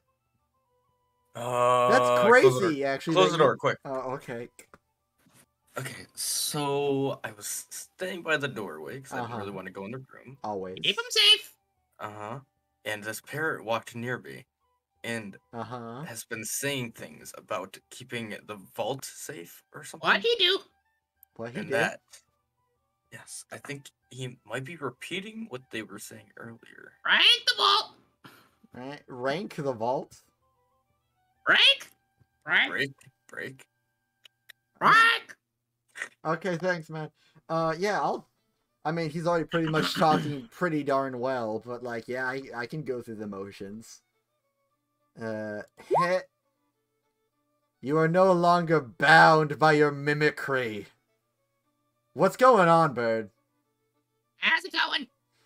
You know, bit tipsy, but not bad. Me too. Me too. Oh, that's Me good. too. That's good. Hey, man, since we're both fellow tipsy people, things, entities, what is up with what you've been saying? Because I am a lover of goss, and I just have to know. Captain stressed. Captain Stress? What? What for? He seems like he has everything in the world. He drinks when he's stressed. He Question. drinks a lot. Question. Yeah. How much is Alok getting? Because it's not nothing, I assume. Alok just hears "break the vault" over and Okay. over Oh, again. okay. I'm like, nice, we're getting somewhere, writing it down. You are getting the full I'm having conversation. I could totally be faking this. Oh, really? Yeah. Huh. The captain said, "Break the vault." Oh, wow. Huh. He did now, huh? Wow, that's what? Why is he so sad? What's got him perturbed, friend? I don't know. He's just been upset ever since we got this job. What job? He won't say. Not even to you? No. Just keeps muttering to himself. How'd he do it? Wait, who's I don't mean to presume, because this is a bit of a tricky area, because you're sentient right now. Whose pet are you? Whoa, we don't like to say. Whose companion? Companion. Companion. Captain Seabane. Okay, and really, he has not told you his companion? Tim over here. Private guy. Tim over here, I've already spilled my guts in, and he's been alive only a couple of hours. How long have you known Yeah, Seabane? I've been around like fucking a couple hours. He ain't tell you shit. Nope. Shitty benefits package. Wow. And she said, Been around 30 years. 30 years and nothing. Does he even treat you well? Lots of crackers. Darn it, that's a good bargain. Flaked with gold. Okay, that's good. Okay, so he's got a job. Where did he get the job from? Anything? Like, where were you prior? On the seas. On the seas. Killed the dragon. Kill the dragon. A dragon? Yeah. Sea dragon. Oh, a sea dragon. I mean, that's not as impressive as like a red dragon, but I guess a sea dragon's still pretty impressive. Let me do it. I want to do a nature's check. How more impressive is a sea dragon? Oh, is it animal hand? No, it's nature. Right? yeah, sure. At disadvantage, yeah. No idea. Sounds fucking watery though. Yeah, watery. That's. You see, he goes, Captain got a message in his head. Couldn't hear. Then he said, gotta go. Bar vault. Wow, that's. Does he work for someone? Well, all pirates work for the Pirate King, kinda. Not me. You're a pirate? Under disguise. I'm only trusting you In with disguise. this. In disguise? Oh, no. Well, you know me. I never reveal anything about what other people are thinking. Oh, That's no, it to me. not at all. Not at all. Hey, so... and yeah. So, what's your favorite type of treat, my friend? Crackers dusted with gold. Huh? But gold's bad for you. You know this, right? You know you can't inhale gold dust, right? Not with that attitude. What? Starts flapping around the bathroom. Calm down. Alok, he's going crazy. We cut. Yeah, go ahead. Continue. No, something. Okay. We cut back to the bar floor. Suma, you've just been asked this question. Ruby, you're right there next to Suma, having also heard that. The question was, what do you know about the ring? Yeah.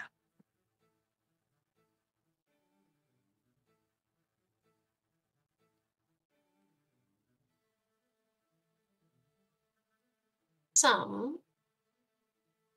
But I'm sure you understand. it's not exactly prudent to talk about such things. How dangerous are they? I guess is what I'm asking. That's all I need to know. I don't care who I'm protecting the captain from, but I do know I gotta protect him.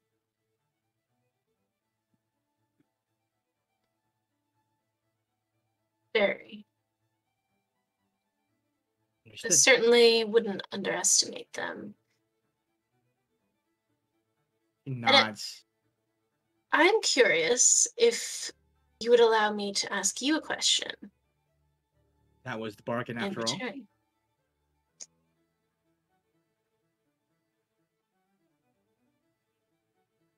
Why does your captain need protecting from the ring? Because he's a... Well, he's too honest for his own good. And likes to smash his way out of things. But not everything can be smashed before it smashes you back. I know a little bit about that. Yeah. Just sometimes people gotta look out for him to make sure he doesn't get himself into messes he can't handle. Don't get me wrong. He can handle a lot of things, but... What's a first mate for, right? That's right. Well, Looks over at Ruby. You're agreeing a lot with that for a minor. You're oh, muted. you're muted. I'm a minor first. I'm a first mate minor. Minor. Excellent means punning there. first rate. Is she always this sloppy, or?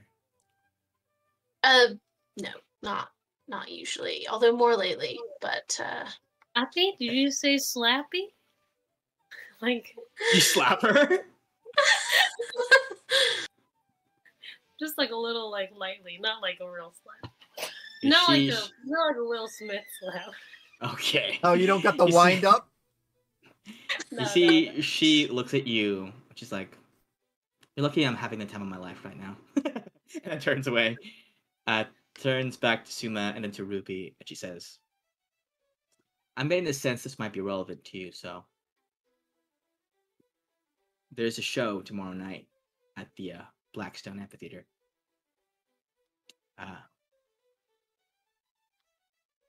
You might want to see it. oh, I have several friends who have never seen the theater, so we will definitely be in attendance. Other Okay. reasons aside.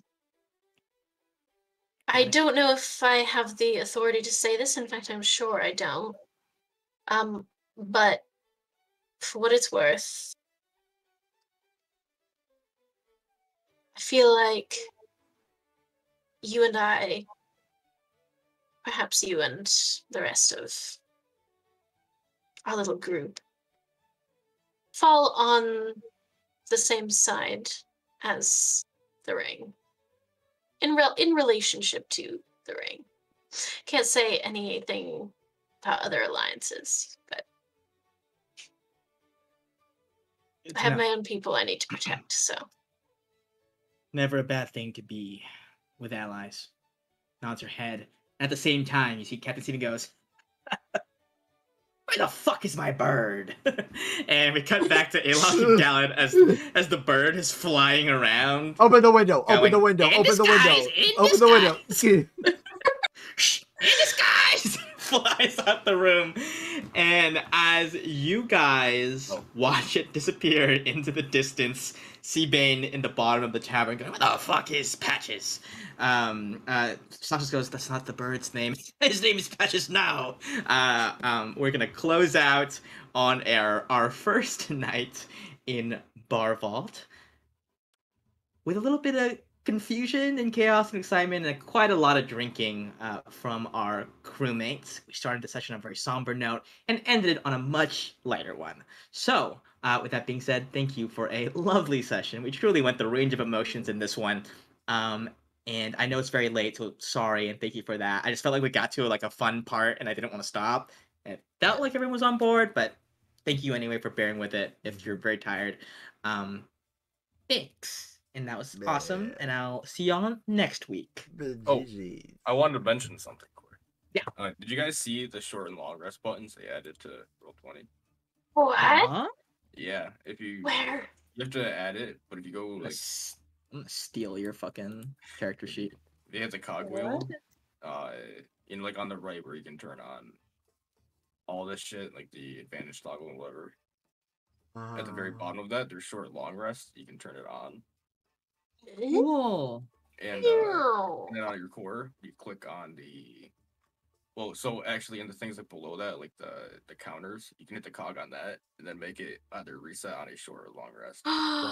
That's incredible. And it does your hit dice too. And apparently, if you multi-class, it brings up your different classes. You get to choose which hit dice to use. That's I've- so sick. I just saw it this Monday, and I was losing my mind. Thanks for the hot tip. That is a very hot tip. Also, Liz taught me this one. You can now, or do you want to say it? What? Go ahead. The map thing. Yeah, do it. You can now have different players on different maps. Ah, You could always do that. don't take this away. I'm sorry. What?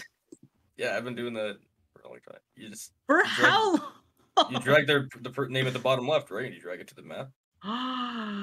You knew this whole time you didn't. I didn't know you needed to know. By the way, The fuck are you doing to me? People never use it. Like I barely ever use it. Oi, Chino. Yes. Do we roll our portents or do we have to wait till the sun rises? You do have to wait till the sun rises. I Oh. believe you rerolled portents around midnight last time, in preparation for that fight. Right, you rerolled portents, you got a bunch of nat 20s right before the fight in Olgoth Plaza. So it is like every calendar day. Okay. Oh, Like at good. midnight, it resets at midnight. Yeah.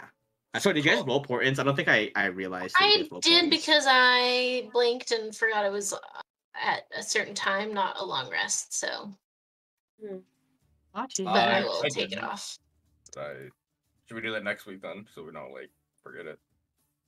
Or Well, something might happen. Let's just hold off. Yeah. I doubt we'll all forget it. And if we do, Yeah. we deserve it. Yeah, but for What? now, you have gotten acquainted with Mr. Tarek Seabane, notorious him. pirate and very drunk man. Really, I just like doing a pirate voice. I just really like I'm doing just so it. glad that he was a classic pirate voice. Honestly speaking, he's not as bad as Captain Greenhide said he was. I think he's delightful. Yeah, But we also haven't seen him angry yet. So this we'll is wait. true. we had Mr. Krabs, so I loved it. Yeah. I think I did overuse me boy a lot. You Yeah. didn't do it enough. It feels like that was supposed to be demeaning from him, like me boy all the time, like you're below me. I thought that's what you were going for. No, it's just like one of those pirate things that you say because they say Yeah. the boy. Me boy. Laddie. Laddie. Yeah, laddie. Laddie, that's a good one. I just really like doing a pirate voice. It's just fun. Yeah. The parrot one. The parrot one? Thanks? Yeah, that was fun. Break it out. That was No actually voices. really awesome. Yeah.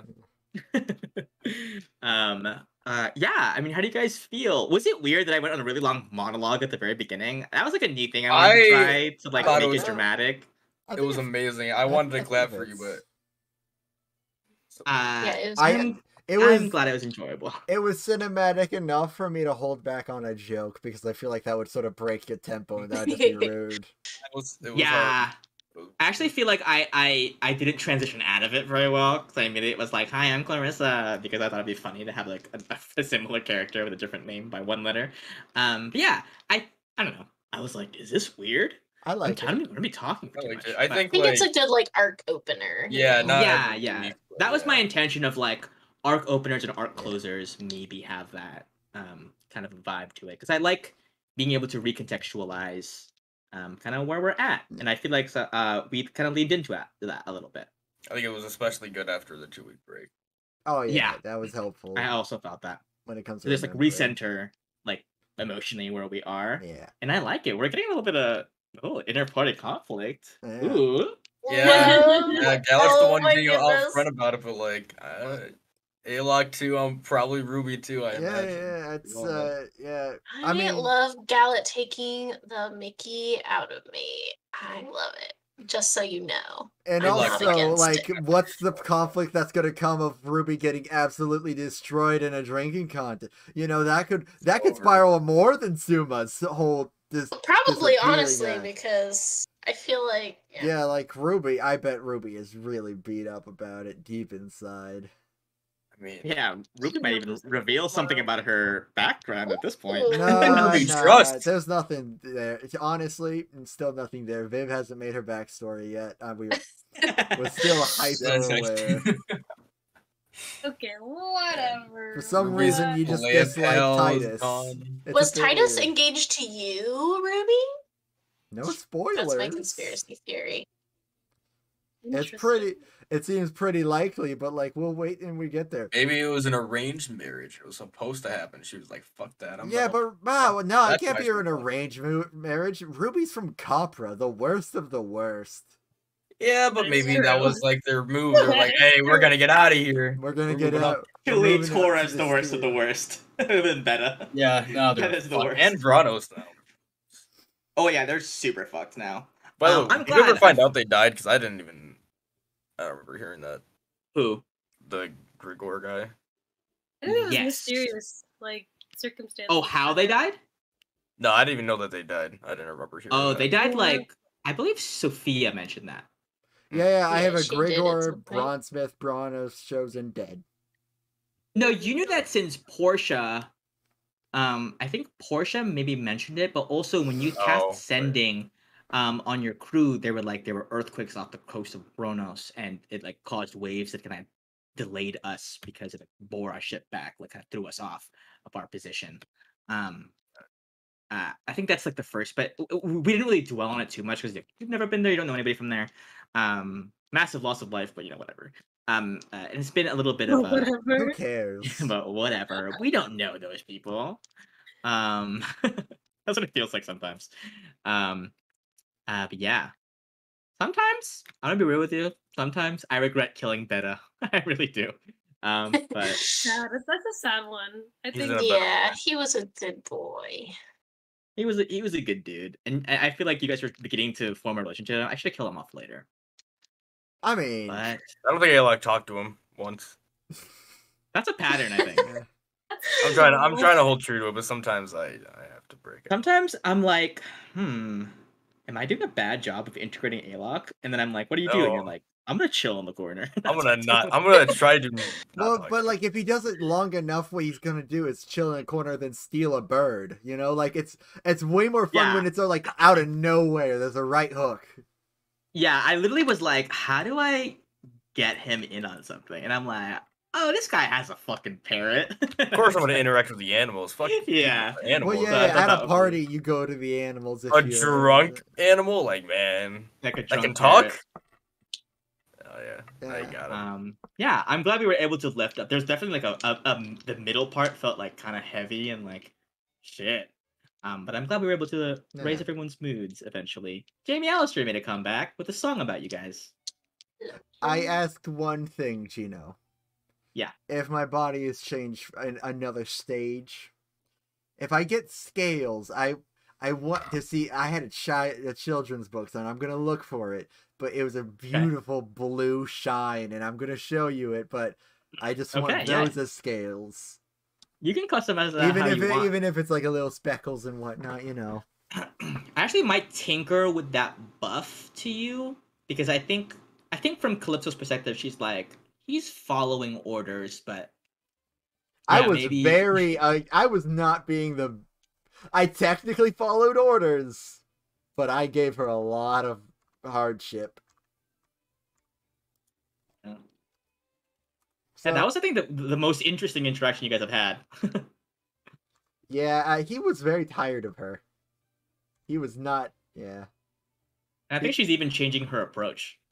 Oh yeah, it seems like it. Because you did what she asked. I found I think- it. I think she values you willing to like die next to your friends. She values that. Yeah. Oh, the rainbow fish! Hell Yes! yeah! Yeah. Oh my god! Yes. I want to be the rainbow fish. Yes. Look Live how your pretty it dream. is. That is what you will become. We will shape of water you into a rainbow fish. Well, I don't want to be the whole thing. I just want the Perfect. scales. Come on. I No, think Yeah, you're look that's at- the that is your final transformation. Just a fish. I'm gonna be A so red pretty. fish. wasn't that one of the books? Is like he lost a couple of his fins and he was all like butthurt, and then it was like, oh, but look, I got or scales, Wait, and then wait. he got like some Chino. nice Spoilers. shiny ones. Chino. Dude, I was What's up? about to read it. I literally never. I Oh. always forget. I always feel like it's a little bit taking up our time. Can we just sort of go back in time, and when I'm on the pooper, can I open Yeah. my book and see what's in it today? Oh yeah, Thanks, yeah, man. for Thanks, sure. man. That's 64. actually really important. that's super important. Yeah. This could have changed everything. Actually, we might have to recon everything. Yeah. Yeah. On a 64.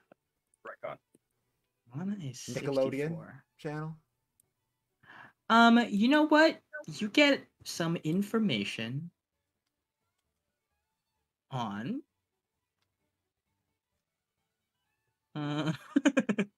It could be something Or you totally. wonder what the. It could the be new something 100 totally is. unrelated. You know what? You get a lot of information about sea dragons, okay? Wow. Sea dragons, You're okay, sick. are dragons with deep blue scales Wow. that can both fly in the air That's terrifying. and swim in the water, but they can't actually Like, fly. one. What they do is while in their water, they build up great speed, Oh, we're like fly fish. reach the water, and Yeah. using their wings can glide. Yeah, there. yeah, like But they that can glide. fish. Okay. Yeah, Does So it they look can do that anything for like the flying picture I sent? they look exactly like that, except nothing like that. Basically. Okay, good. Just making sure. Actually, you know what? Yeah, they look exactly like that, except I blue. love. Yes, they're C's. Yeah. So I guess it's less like wingy wings, more like glider wings, like almost like manta ray wings. They use it to glide, and they are often known to terrorize ships at sea. There are some that call them the distant offspring of a long forgotten sea goddess. Sounds lame. Sounds We killed a fucking red dragon that was stupid. young. Yeah. And imprisoned and malnourished. blind. And honestly, Basically, probably it's had sad. no good memories in life, so he didn't have much to fight for. Yeah, it was. But we killed the red dragon. It was red though. That's cool. Yeah. But it was enraged. And our crew member that wasn't us killed it. Yeah, so, Yes. so you know. And it never happened again. So honestly speaking, I think we're a bit ahead. Yeah, probably. But I mean, it's not like Seabane is the one that got the final blow, right? Like, yeah, this crew fighting it. it's Who knows? okay. Honestly, Gino, you've Yeah. made sea dragons way more scary with them not flying, but doing what flying fish do. That makes it because now because like it's one thing to be like, okay, we're fighting a giant leviathan under our ship and it's knocking us below. What if it just jumps out and starts coming? Like that's a torpedo. There's no stopping a being of that mass. It's like of a whale breach.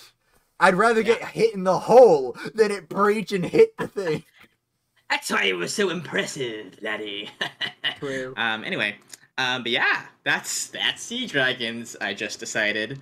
Hype. Hype. Yeah, and you guys got a little bit more context. I think Suma, you're definitely able to piece together that one pirate you eavesdropped on was talking about the council as in the upcoming pirate council that's about to happen. Yes. So you would guess that Seabane is affiliated with a pretty an important enough pirate crew to be attending such an event, because not every Joe Schmo is going to be invited to the council. But the king was gonna be there. I'm worried that we just didn't Pirates. get our like email because they don't know our address. It's just constantly moving. Because we would have been like, told. Might have just gone straight to Aramis and just never told you. Oh, what a douche! He would do That that. would be just like him. Just Yeah. be like, fuck him. Very sad Next guy. time I die, guess what I have?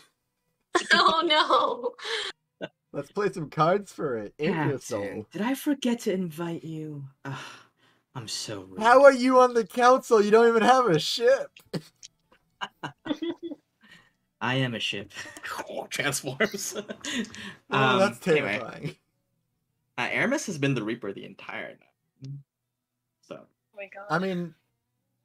I mean, is there a laboratory on him? Because that means I've been pooping on him. So like that's sort of a W in my All book. right, I take that back.